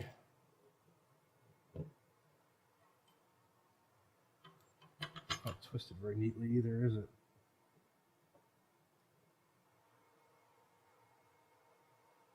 Like, no, that's a little. No, I can actually read the words on that. I'm just looking at the focus. Sorry, it's not bad. Ooh, that's dirty as fuck. Wonderful.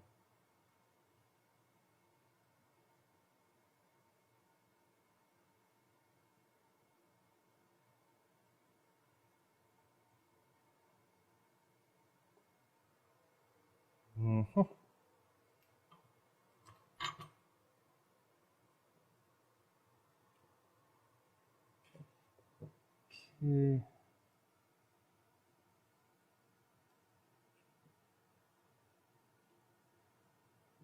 Yeah, what is it with the insertion force in these other ones? Like that first one went in perfectly.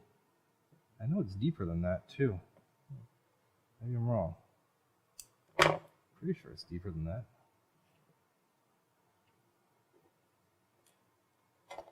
Alright, well, let's just see how well we get it captured.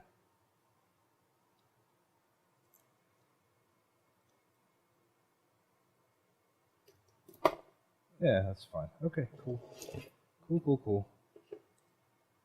Now, ultimately, this is going to be aligned. PSUs like that. It's going to be aligned like this. So I just want to do this like sort of as neatly as possible, so all this will fit together nicely. Yeah, so if I go under that wire, that'll be nice. Don't want to tangle anything up. Actually, this is the last connection I need. Oh, let me bend these spade. Connect these tongs. Tines? They tongs or tines? And what the hell's the difference technically? I don't know.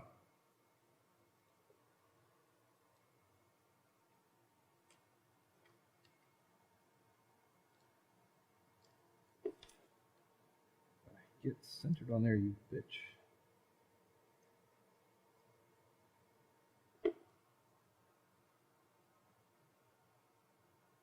Okay. Cool, and that's the last connection I need to do with this out of position, because it's not going to be getting in the way of any other connections, so yeah, that fits in nicely. Shouldn't be any issues there.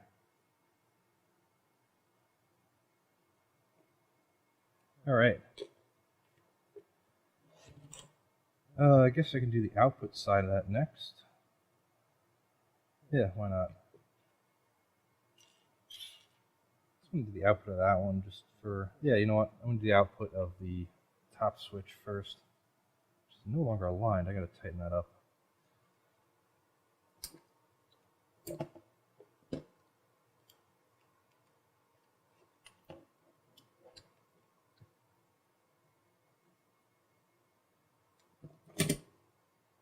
There.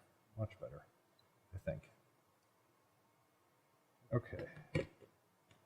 So now the output of this switch over here goes to this, what's labeled tap A. So again, another one of these banana terminal dealy boppers and some more red wire, and this can be fairly short, but it kind of has to go around all those other fuckers. So I think I'm going to make it sort of go like that. So I'll make this one a little long so I can route it around there. Again, I don't want to make this whole thing too high, so that it collides with the bottom of the box extensively. That's good. And then the other side is going to be another spade connector.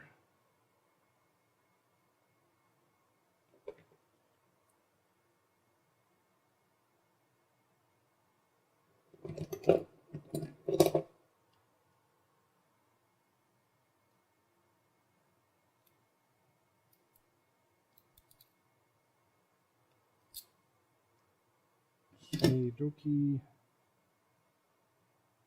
Wonderful.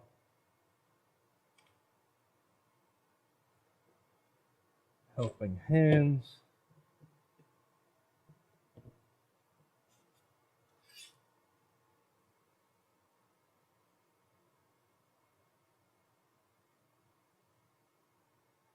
What time is it? Oh, it's already 3 a.m. Alright, well, I'm still going to try to finish this up. I do have work tomorrow. Sad but true. It is Monday. Well, again, very technically speaking, today is Monday because it's already 3 a.m.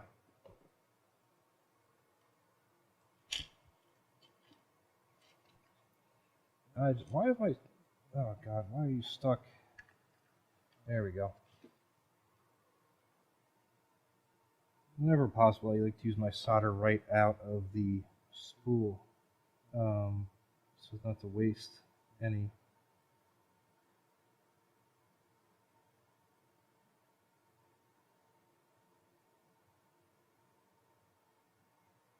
There we go. And I think I realized what my problem was when I had so much solder wicking up the wire. It's because I was like first attacking the wire with the solder instead of the connection plate, which is what I've been doing now. So still got a little bit. No, it's actually not too much. Okay, cool. Again, pinch this in a little.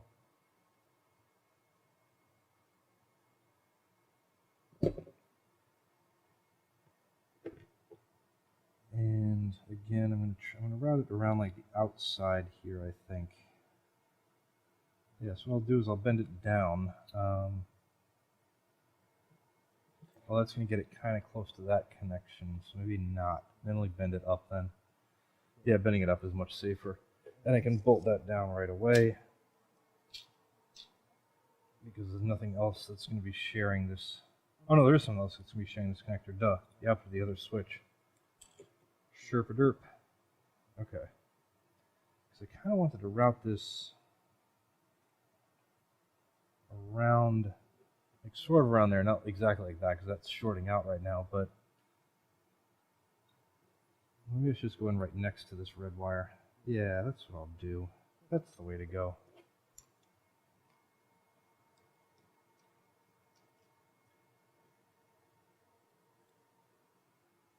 Okay, so I'm not going for ultra neatness here, but at least a little bit neat.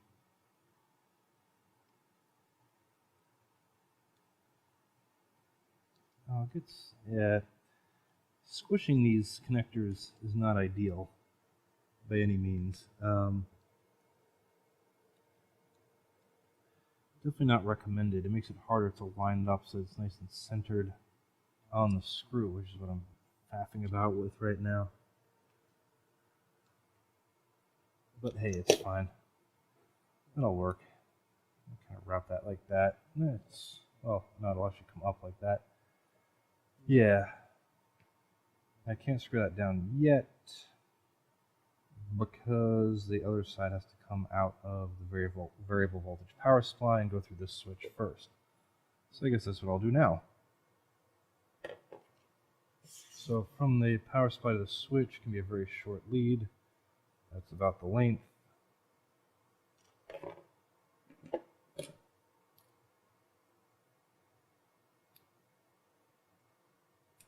And just like with the other one, I'm going to tin one end, I guess.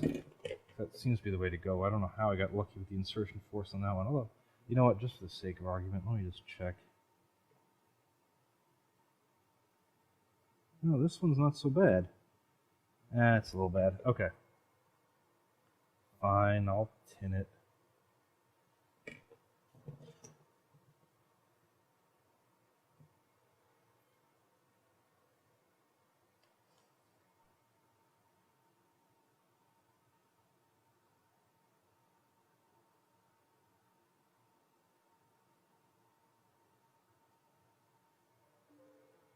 Okay. Cool. And then spade connector on the other end.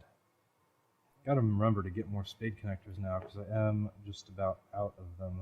I'm going to have enough for this project, but not the next one.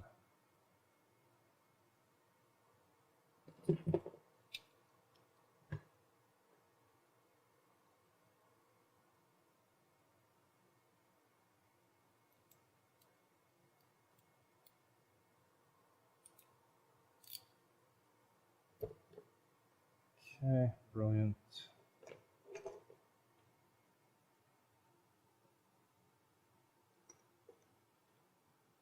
Yeah, it's still a little long. Snippy snip.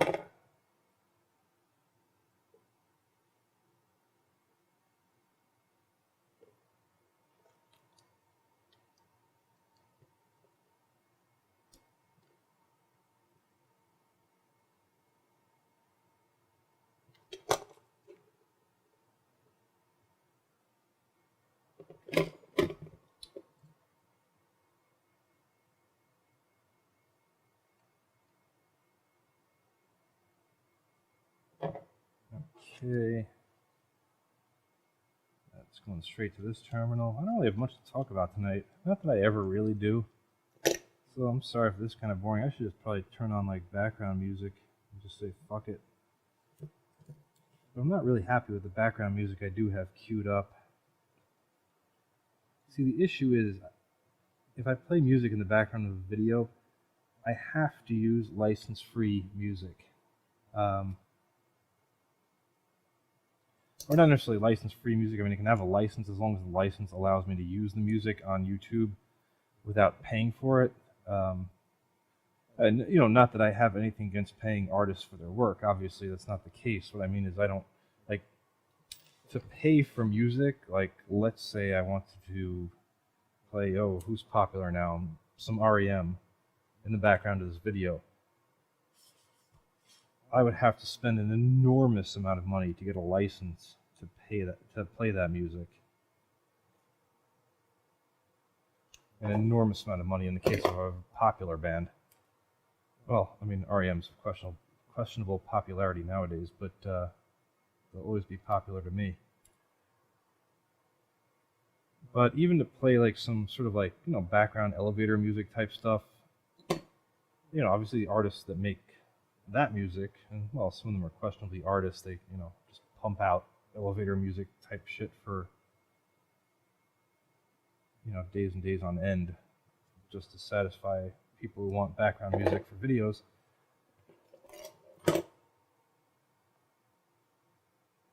But, you know, they still deserve to get paid for their work. They're still doing work that is valuable because people want background music for videos and for whatever. So, you know, even like that professional kind of background music can get expensive. And it's like, a lot of times you have to purchase a license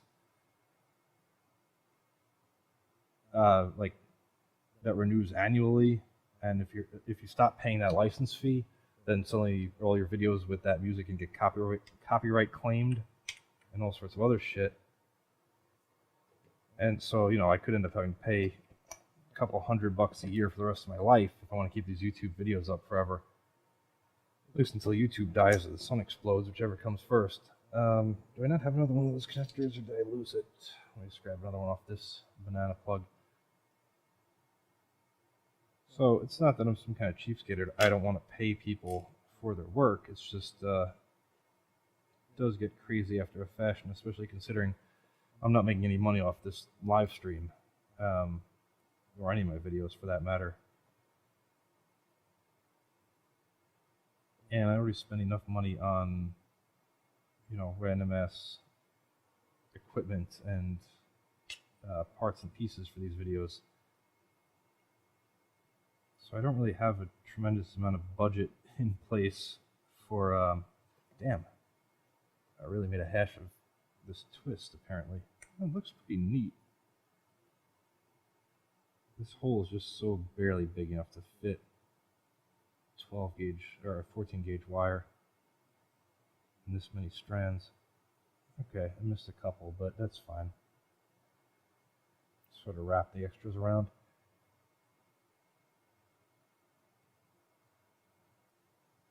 So it's like I can't justify spending a lot of money on multimedia for this presentation. But there are free audio libraries out there, including one that's maintained by YouTube, where people put music up there, and some of it is free for use in perpetuity. And so it's generally the type of stuff I go for. I also use in some of my other videos music by Ben Sound, which is now apparently like, oh fuck, I'm really making a hash of this. Apparently it's now like a complete large YouTube. I just looked at the site recently. Complete like big ass music library. It used to just be one guy who had a few tracks out there that people could use in their videos as long as they give him credit, which is perfectly understandable. And so I'd always give him credit at the end of the video. But now I don't know if it's just him or he's like, it's a larger scale project.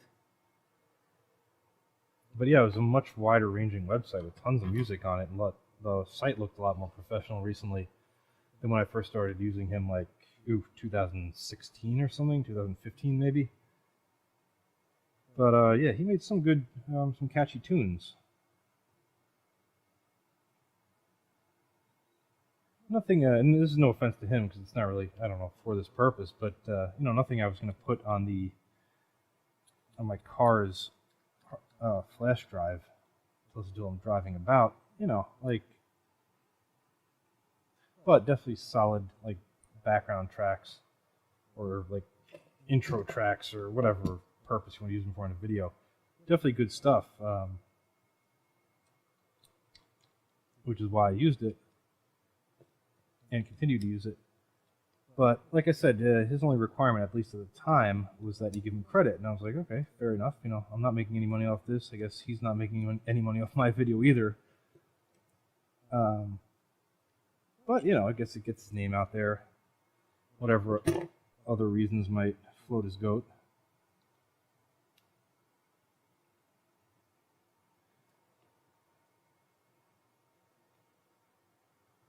But, yeah, I kind of rambled there.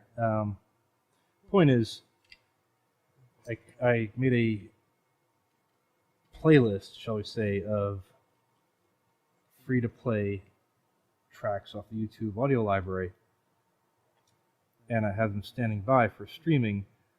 One of the problems is I kind of just picked a bunch of tracks that were in like the chill, sort of ambient category, which is basically what I was going for, just something to just be nice, easy listening in the background. Anyway, and I didn't listen to every single track all the way through. I just sort of went for ones that had sort of a vibe that I thought were good for the background of one of these videos.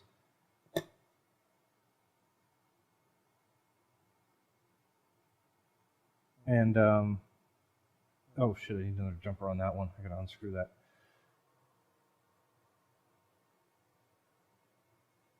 And, as I listened to them later on, I discovered that some of them kind of went in odd directions, and I didn't necessarily like it that much, so I kind of dropped using them. You know what? Let me pop it on right now, see how it goes. This first track, I think, starts off weirdly. I can't even hear it right now. I don't have headphones on.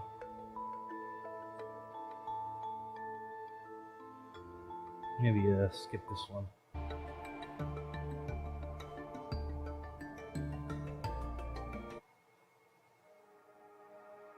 Yeah, so I really have no idea how this is going to go. I'm gonna hold it up, whatever.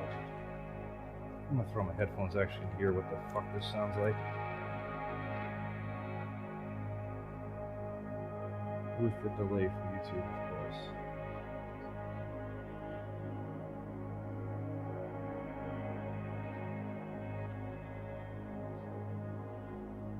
It's a little loud, actually. Let me see how that is. And that's only assigned to channels 3 and 4, so I'm not recording that.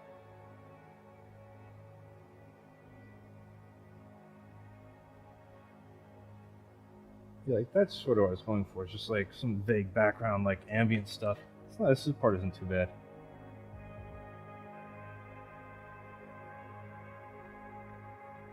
Yeah, right. Go to there, to there. And then these two just end up getting bound together, and then from there to there. Right. Cool. Yeah, but the only place I forgot, I need to wire from this banana plug through this switch to this one.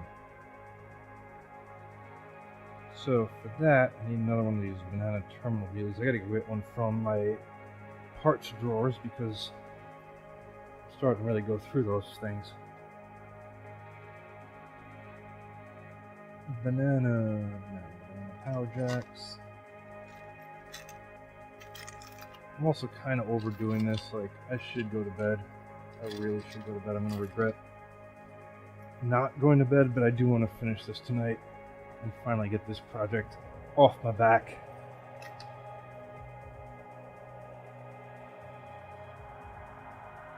Because, like, in of itself, this project, it gets a lot more time consuming when I'm trying to live stream this stuff, you know?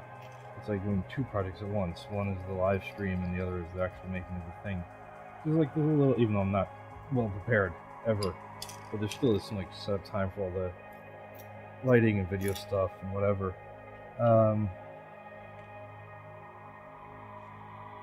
And the only reason it's not that I'm against, I don't like this project anymore, or I don't want to do this anymore. It's that I have another project in mind, which isn't anything at all like this. It's not even, I guess, a project per se.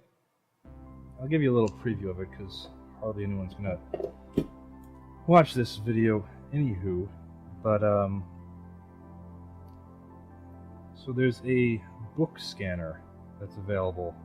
It started out as a Kickstarter, or what's the other one that's not Kickstarter? I think it was Kickstarter. And it's basically like a camera on a pedestal, and you put a book underneath it, and as you flip the pages of the book, you scan both open pages at a time, and it puts it into, I guess, a PDF or some other whatever document format it can create. And so you have a PDF, for example, version of a physical book, and it's supposed to be it's like a foot pedal so that you can trigger it hands-free, and it's supposed to be a really fast way to just go through and bang out the scan of a complete book. And what I got this for, what I wanted to get it for, was to scan some old notebooks that I've had since college, and just digitize them just so that I have them in case my basement floods, my house burns down, or some other shit, or I just lose them. This is why I can actually have them on my file server and back them up with all my other data. And yeah, and then also some more modern notebooks and other crap. And my point is, though, I'm not really getting it to scan in like books that exist, but also manuals. It could be really handy for, so especially for stuff that's kind of obsolete and it's hard to find manuals for it online. Let me just throw a little more solder on this side. So anyway, I wanted to get one of those. I saw one in use on Curious Mark's channel, and that was the one that, the Kickstarter one. It's called CZUR, I think. Scissor. I don't know. I don't know how you pronounce it, or if you're even supposed to pronounce it. But it was sold on Amazon. It had some decent reviews. It also had one bizarrely negative review where a guy claimed, and it sounded fairly credible because what he wrote sounded like something that I would have written in his shoes. He wrote that basically the software for it either was spyware or came with spyware, and the software started rummaging through like documents on his computer, like which could be innocent, if it's like indexing documents for its own library, because as it scans stuff as its library, like maybe that's acceptable. I don't know.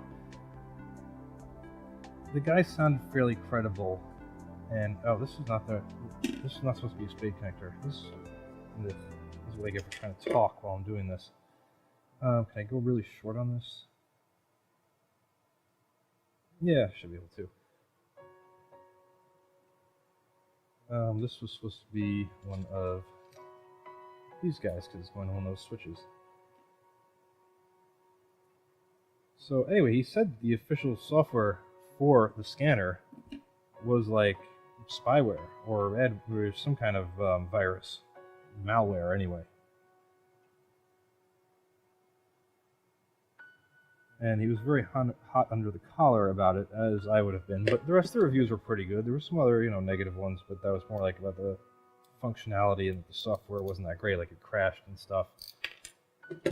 But I was, needless to say, quite intrigued by the guy's story. That it was loaded. Actually, I'm gonna leave the existing nut there. I'm gonna stack another nut on top for that. That it was loaded with all this malware. And it made me intrigued. Like, that would, I suppose, probably turn the normal person off from buying such a product. Like, seeing claims that it was full of malware.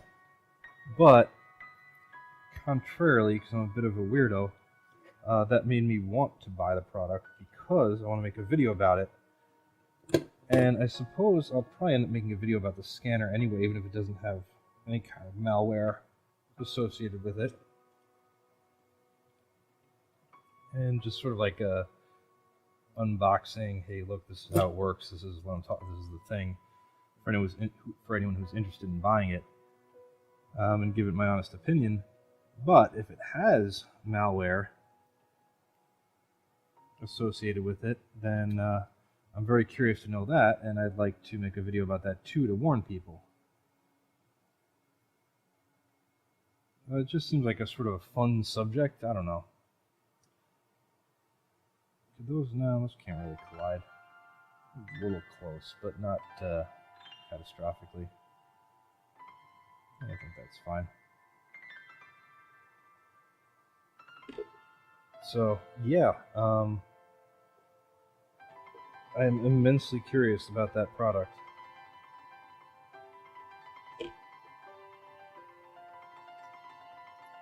And I don't think it's not still at like the Kickstarter phase. In fact, they came out with like a version 2.0 of the scanner. I forget what they call it. They have names for their products, of course. I just don't know them offhand. I just double these up and like point them at each other and all those. I mean, yeah, if I line them up perfectly. That's cool. You know, the products have names. Like I said, when I make a video about it, I'll explain it much better than this. And like show the product pages on Amazon and links to all that shit. Because this has been a pretty incompetent explanation so far. But anyway, so the point is I want to try out that scanner, and I'm going to install the software and test it out under like a virtual machine or just a virgin computer that has a fresh install of Windows on it, and keep it isolated from my main network, just in case there's some kind of network-based virus, or network-capable virus. And yeah. In fact, for that reason, I probably will run it as a physical computer, like a virgin computer, rather than as a VM, just because if it's a VM, it'll be running on a hypervisor that's on one of my main or more functional computers. In theory, there's some kind of like network capable virus, it could theoretically go out and infect other computers on my network then. I mean, obviously, I got firewalls and shit, but I don't like to fuck around with viruses too much.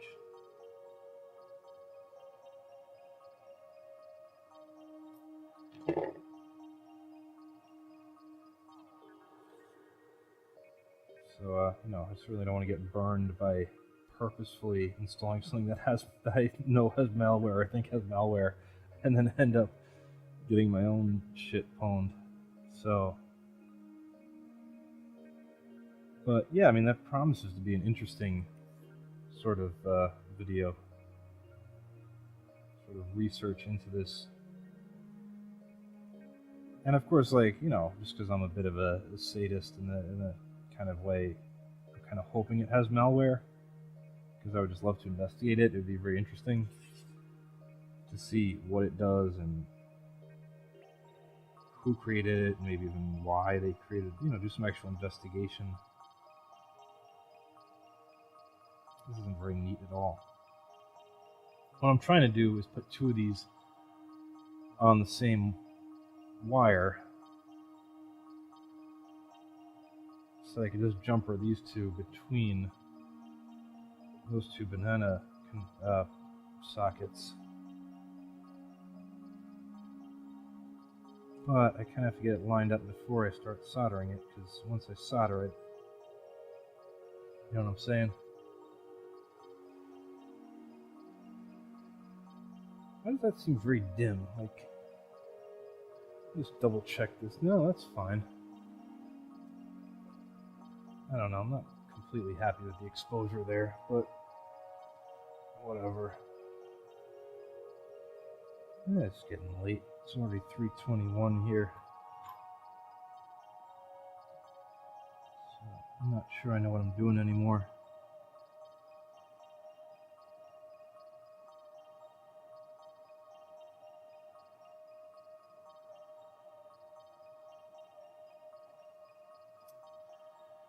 What am I doing? Let's see, just gonna get some solder blob down there to create a thermal bridge. There we go.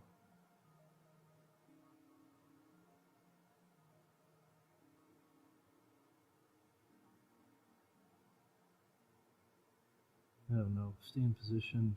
Fuck.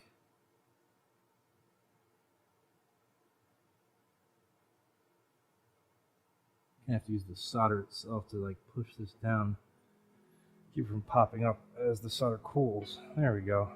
So now my solder is, well, soldered to this, but that's fine. Okay, yeah, I think they made a good connection.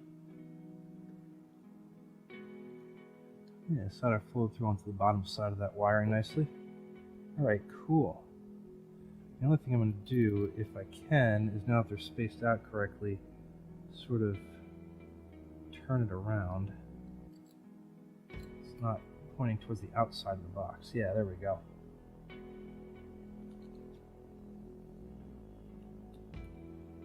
And then get that. There we go. Nice. And that wire could have been a little bit longer. Yeah.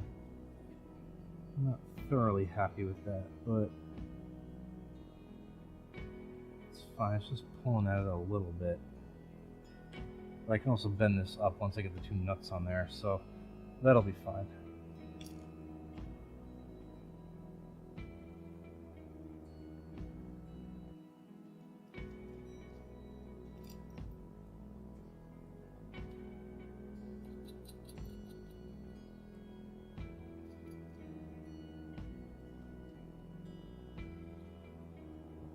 Okay. Okay.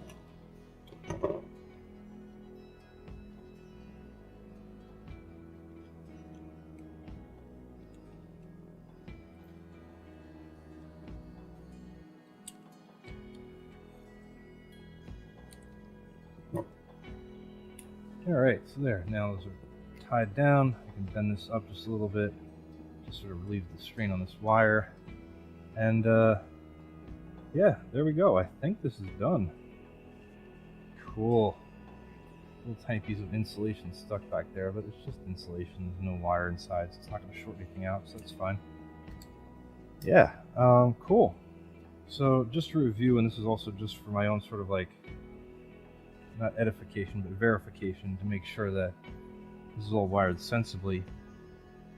So on the positive side, it can either come in through the center terminal, or the center pin there. It can go, it goes up to this banana post, which can also be the input.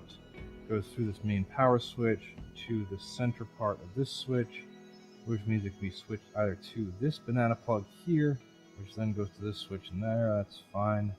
Or it can be switched to the variable PSU's input that is indeed connected to the input and the variable PSUs.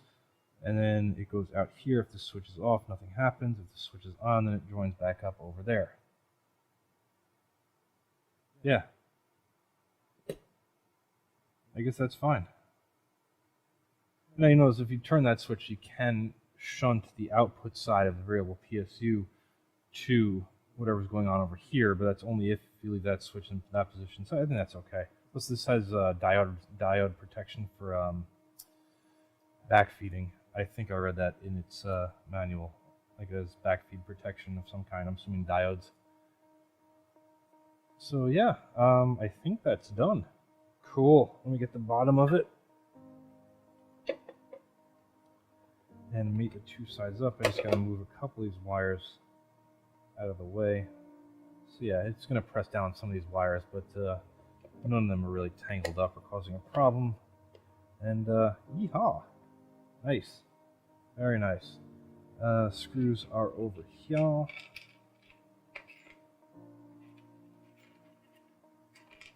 Okay, if I could get them, that would be cool. They're in a bit of a pile. Stand by. Alright, there we go. Let me get a different bit for the screwdriver. Something a little heftier, perhaps. Yes, something a little heftier.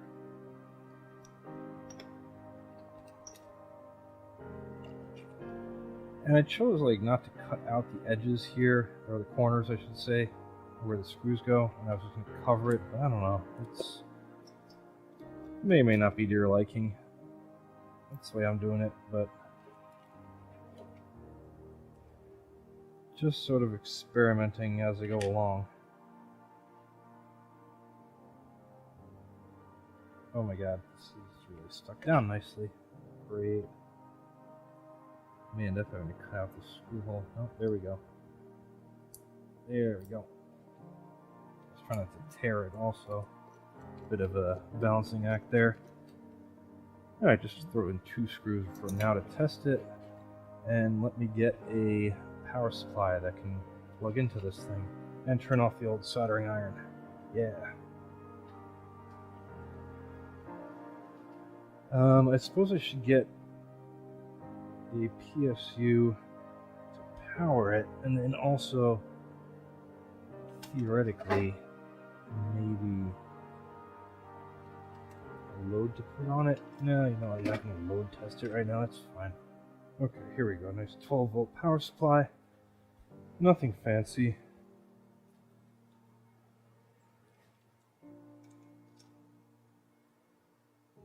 Yeah, this is all I got, just a basic 12-volt 2-amp power supply. Pretty cheap sort overall. Not a very long fucking cord though. Do I have an extension cord handy? Well, oh, no, actually, you know what I should do? You know what I should do? I shouldn't get an extension cord. I should get the entire point of this project, which is the high voltage side of this whole setup. Yes, I should actually combine both halves of this project together as they're supposed to be. There is the high voltage end of it with the remote power switch, which is all tangled up. Alright, cool. Yes, together at last. Okay, plug in that fucker. For ceremony's sake, turn that off. I turn that on though. You can see power is going into the box, but that's off, so as far as it's going, that blinky warning can just stay out of the way. That's sort of for funsies. And also remind myself that this box now has power going to it, not to electrocute myself. And we can connect the power supply here. It's a very stiff plug. Jesus, why is that plug so stiff? Yeah, just needs to be exercised a little. And then that goes into here.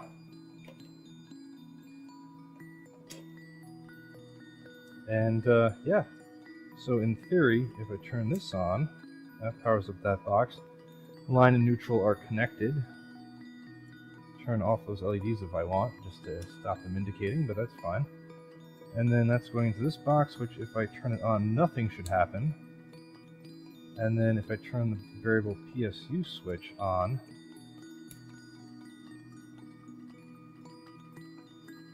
nothing happened.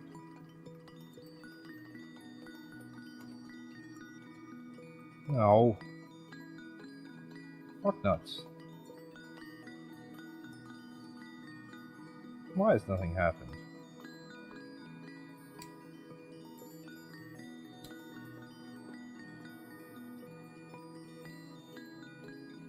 Oh, well that's massively disappointing. I fucked something up then. Alright, well, a little bit of troubleshooting couldn't hurt. Let's see. DC volts. Let's see if we're getting any output from the power supply. 12 volts, okay. And it's center positive, as I figured it should be.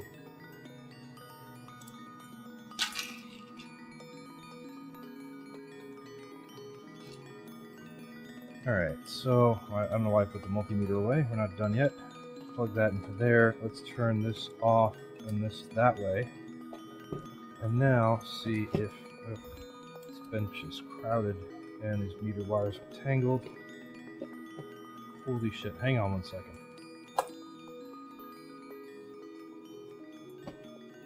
Much better. Okay, so we should be seeing power at the very least at these two tap points. and I'm seeing nothing. Well, not nothing, like half a volt. And there's a lot of glare in that meter. There we go.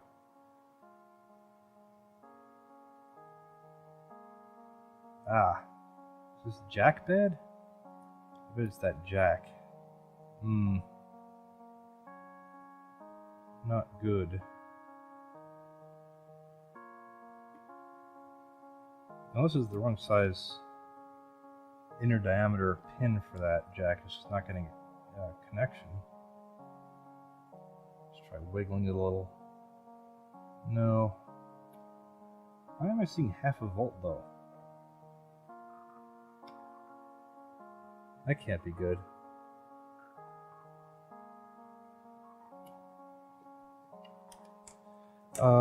Do I have a short somewhere?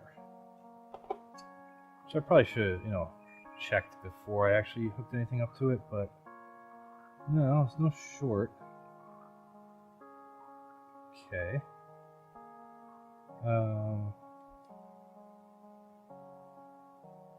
No resistance there at all. Well, or infinite resistance, I should say. Let's see, continuity from the inside. I get continuity from the inner pin. And continuity from the outer shell. And no continuity. Huh. Oh, so I do have continuity. Yeah. I have continuity where I should, so I'm thinking, okay, maybe this is just the wrong size barrel plug for that. Maybe I was just getting a very vague connection, which explained that half a volt. So what I'm going to do is, the original intent for these boxes anyway was to test variable voltage power supplies, which also have changeable end connectors, right? Such as in this case of this one that I had lying around because I was using it previously. The only thing is, I think I had this one set up for center negative, so I just gotta check that. Ugh. Yeah, this plug is messed up. Like, okay, well, whatever. We'll just leave that unsafely like that for now. It should be fine. So this is, let's see if it's still center negative.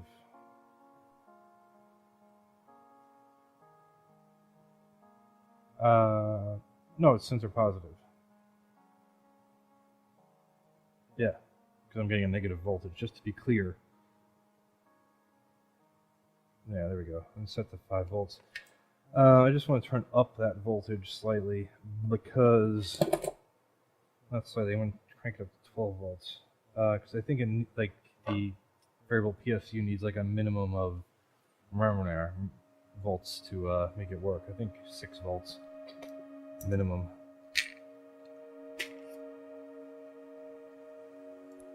So I'll just crank this bad boy up to, actually I'm going to crank it up to 15 volts. Why not go for the gold? And let's see, just double check, center positive, 15 volts. Not even sure if this is the right size barrel plug, but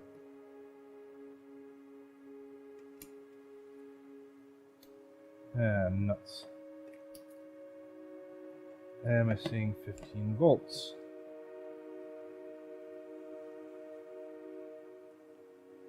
Now this thing's fucked up. Negative 0.2 volts. I'm not getting any resistance there, or any,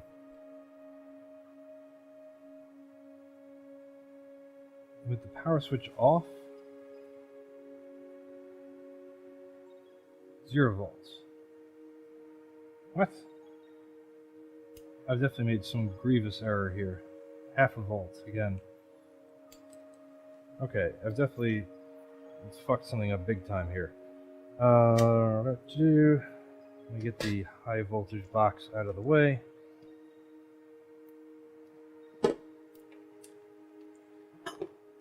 What have I done? I'm genuinely perplexed. I'm sure it was something blatantly obvious, though. Alright, let me get my other screwdriver bit back on here.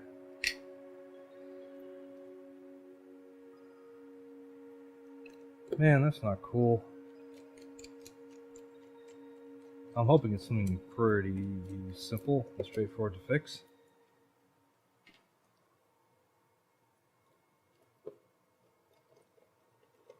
But I guess we'll find out.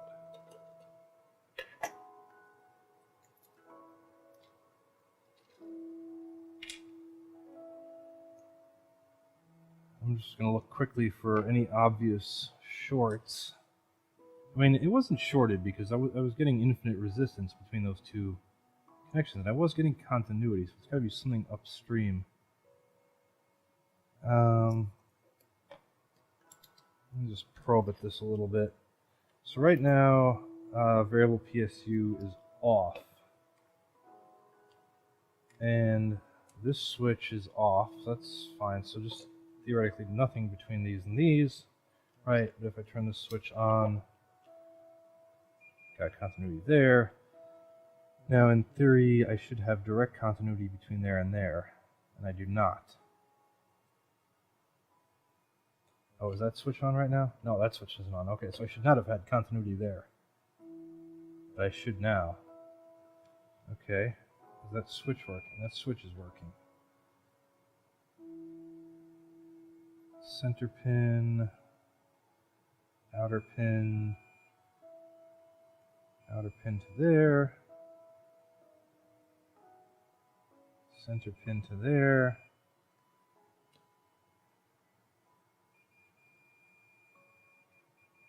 Oh, not that should matter. That should still make it work. The switch is physically backwards, or it's wired backwards, whichever you prefer. Which isn't a big deal. I'm not like completely angry about that. Yeah, I should have actually checked which side the switch through to, but fine. So if this switch is that way, oh, that's why these two switches have to be in opposite positions. Then that's dumb. Okay, I see what the problem is then. Yeah, then that gives the expected continuity. Okay, that is the problem. The new double throw switch. Now I understand where my mistake is. So you can see the toggle, whatever the fuck you call that, pokes through here. So it would make sense that when you switch it this way, that's connected, and when you switch it that way, that's connected. You know what I mean? Like it's pivoting. So either connecting that or that. I stupidly had it the other way around and thought that if the switch is facing this way, that means it was connecting these terminals, and if it was facing this way, it was connecting these terminals. But it's actually quite not like that. It's quite the opposite of that. So in theory, if I have this switch this way and this switch this way, that should exclude the variable PSU. And then if I switch them the other way, then it should use the variable PSU. With this off, though, it should have still been feeding power to the variable PSU. It's just nothing should have been going to the output side. Yeah, so I still don't understand why that wouldn't have worked, actually. Because right now, that's the way I had it set. So it should be variable PSU on, technically, and then the output of variable PSU off. So we should go from the input to the variable PSU input. Yep. Okay, and then the negative should be the variable PSU negative. Yep. And then the output from the variable PSU should just be nothing. Right? Oh, but no. No, yeah, this should be fine, right? Because then I'm not, because there's a double pole switch, I'm not therefore connecting directly to the output side. So yeah, so why wouldn't that have worked? Unless the variable PSU blew. I may have fucked it up when I was experimenting with it in the last video. I may have destroyed it. Yeah, because right now the variable PSU is powered.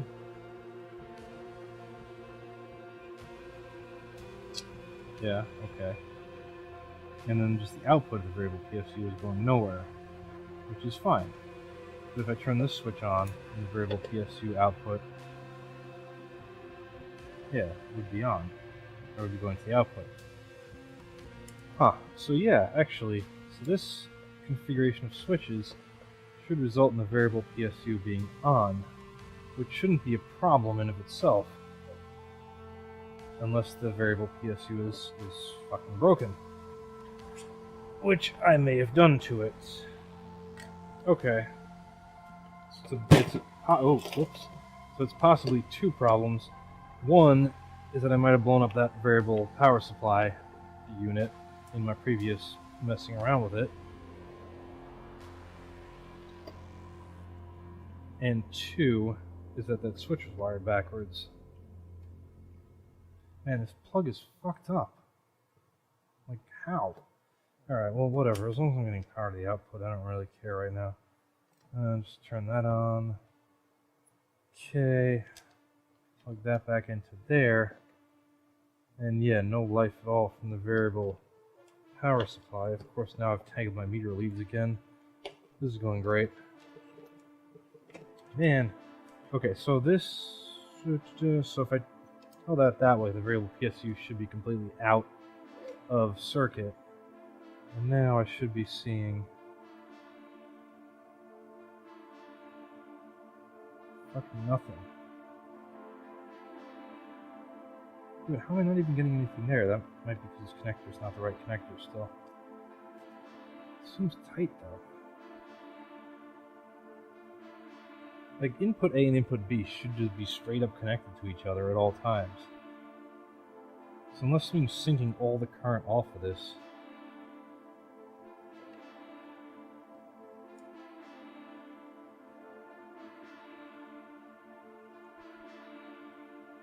Oh. Because I'm on continuity. Derp.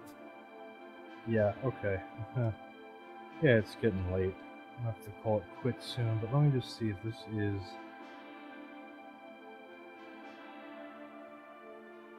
Why am I getting 0 volts there?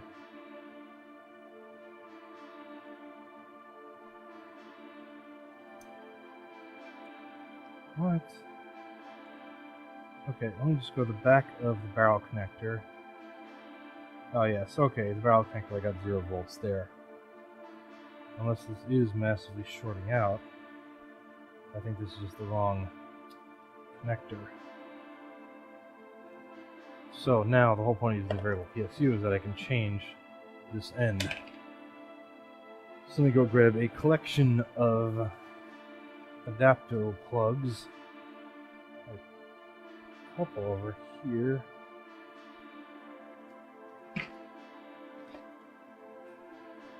Alright. Got my trusty phone/power adapters.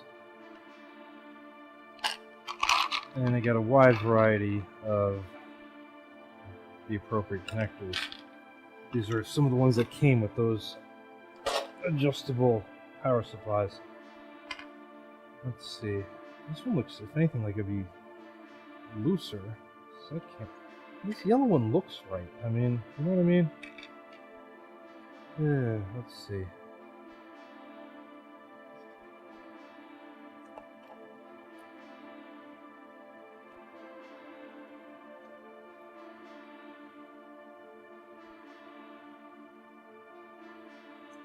Nada.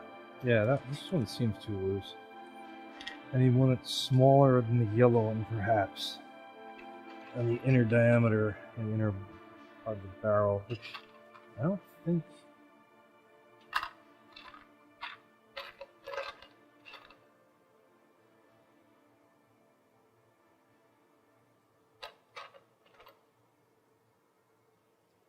I mean, I'll be completely honest, I'm kind of baffled. Like, that should be getting some kind of connection.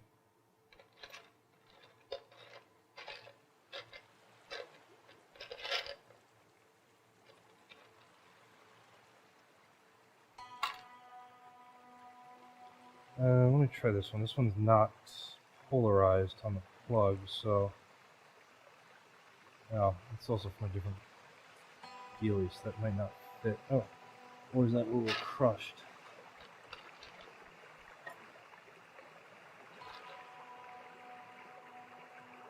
Sorry, just bear with me as I hunt around for what may or may not. Yeah, this is a little fucked up. It may or may not be the ideal connector. Oh, this one's smaller. Oh, that one's too small.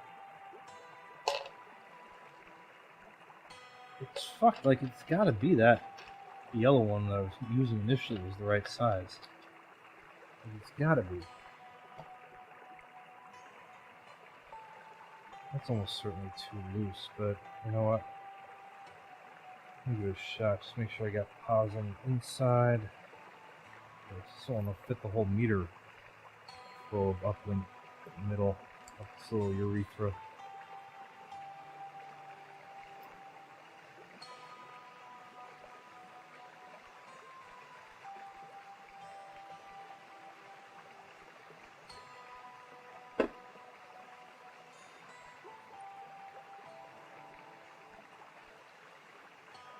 Okay, there we go. I got some volts out the backside of it now.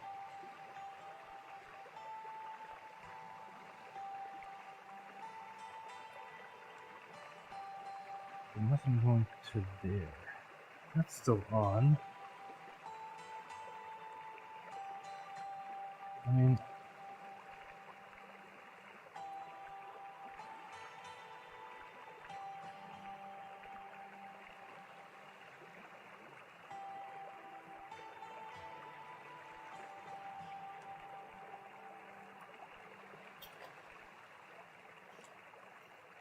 huh.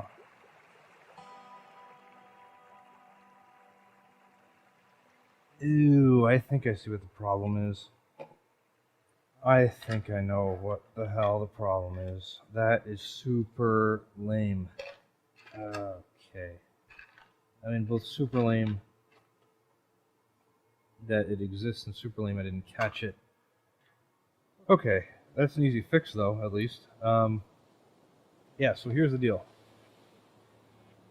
Remember how I showed you the barrel plug had two connectors? I thought I had metered those as common, two connectors for the outer sleeve.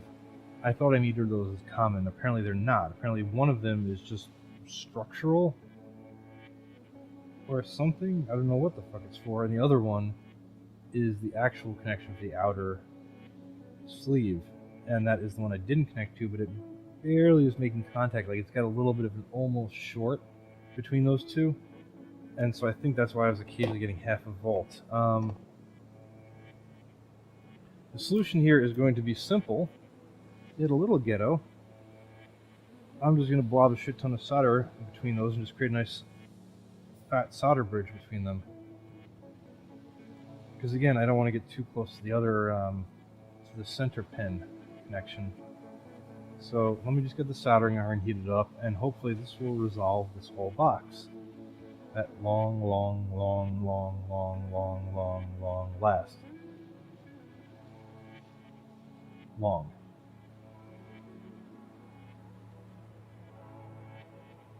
Soldering iron? The soldering iron warm up is sometimes like watching paint dry. I haven't officially hit temperature yet, but it's right about there. Okay. Okay. So heat up that existing connection as much as possible. Okay, and then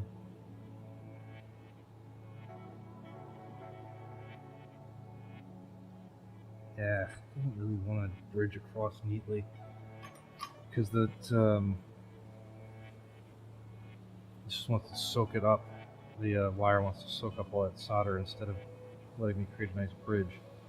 So let me just get some actual wire to stick through that hole and then bring it over. Just a few strands, because that'll also help bridge the solder a little bit. Now, of course, I filled the hole with solder, even though I didn't quite accomplish what I wanted to. Alright. Should be able to use that as desoldering wick in essence. Yep, that worked nicely.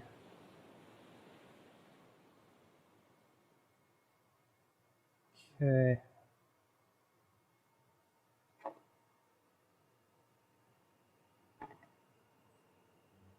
Get that through that hole. Be very careful not to bridge it out to the positive terminal. And bring that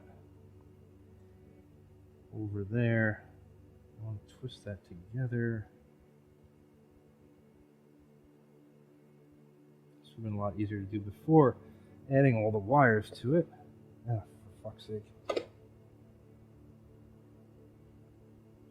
Not exactly the most ergonomic of positions that I find myself in.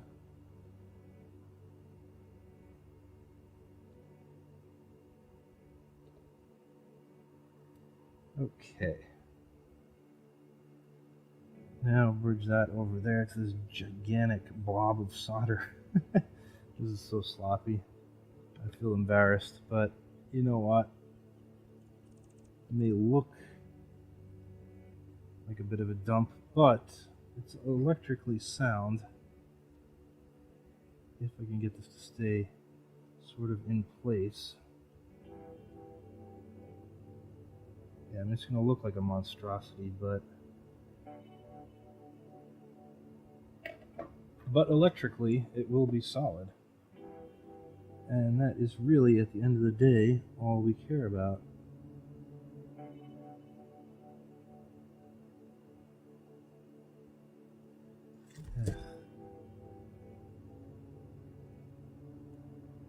Oh yeah, now that's a mess.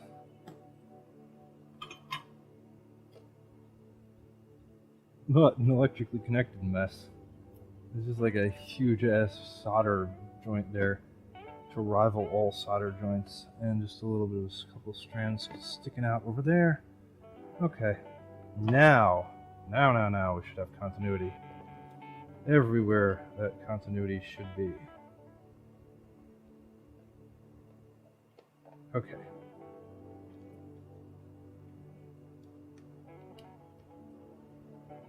Turn off the soldering iron and grab my meter leads. Now let me zoom out so that you can see the meter. There we go, 15 volts. Fucking wonderful. Now I should also have 15 volts on the output side because my switches are configured thusly. If we turn this one off, we should not have 15 volts there. Cool. And then if I turn this switch off, oh no, that's actually, oh, yeah, no, that's not right. There we go. Then turn those switches into that position. The variable PSU is on. It's just very hard to see. Let me see if I can get it on this camera, because it's extremely, what the hell is this camera? It's extremely dim. Yeah, there we go. Yeah, you can see when I turn it on, output right now is set to, it's set to 21 volts, but it can't make 21 because it doesn't step up, it only steps down. So it's outputting 14 volts according to that. So, in fact, let me see if I remember how to set this.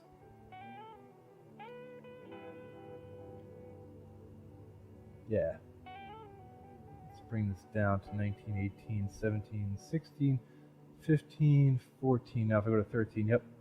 The actual output is going lower and lower. I'm going to set it to 5. There we go. So now it's set to 5 volts out. I'm going to go back to this camera now that you've seen that. Yeah, you can barely make it out there. And now I should have 5 volts on the output. Yay, 5 volts. So you can't even see that. Beep. Yay, 5 volts. Now, this little cheap little power supply is actually decent because it's reading 5.01 volts that it's outputting. I mean, you can't see that almost for sure. 5.01, barely visible.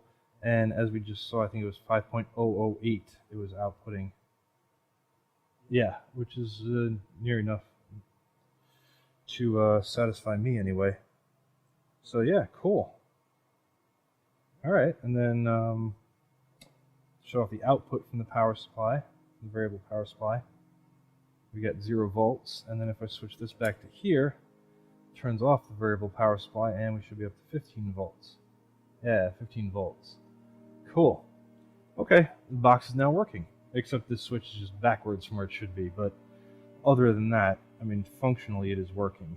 It's just a bit stupid.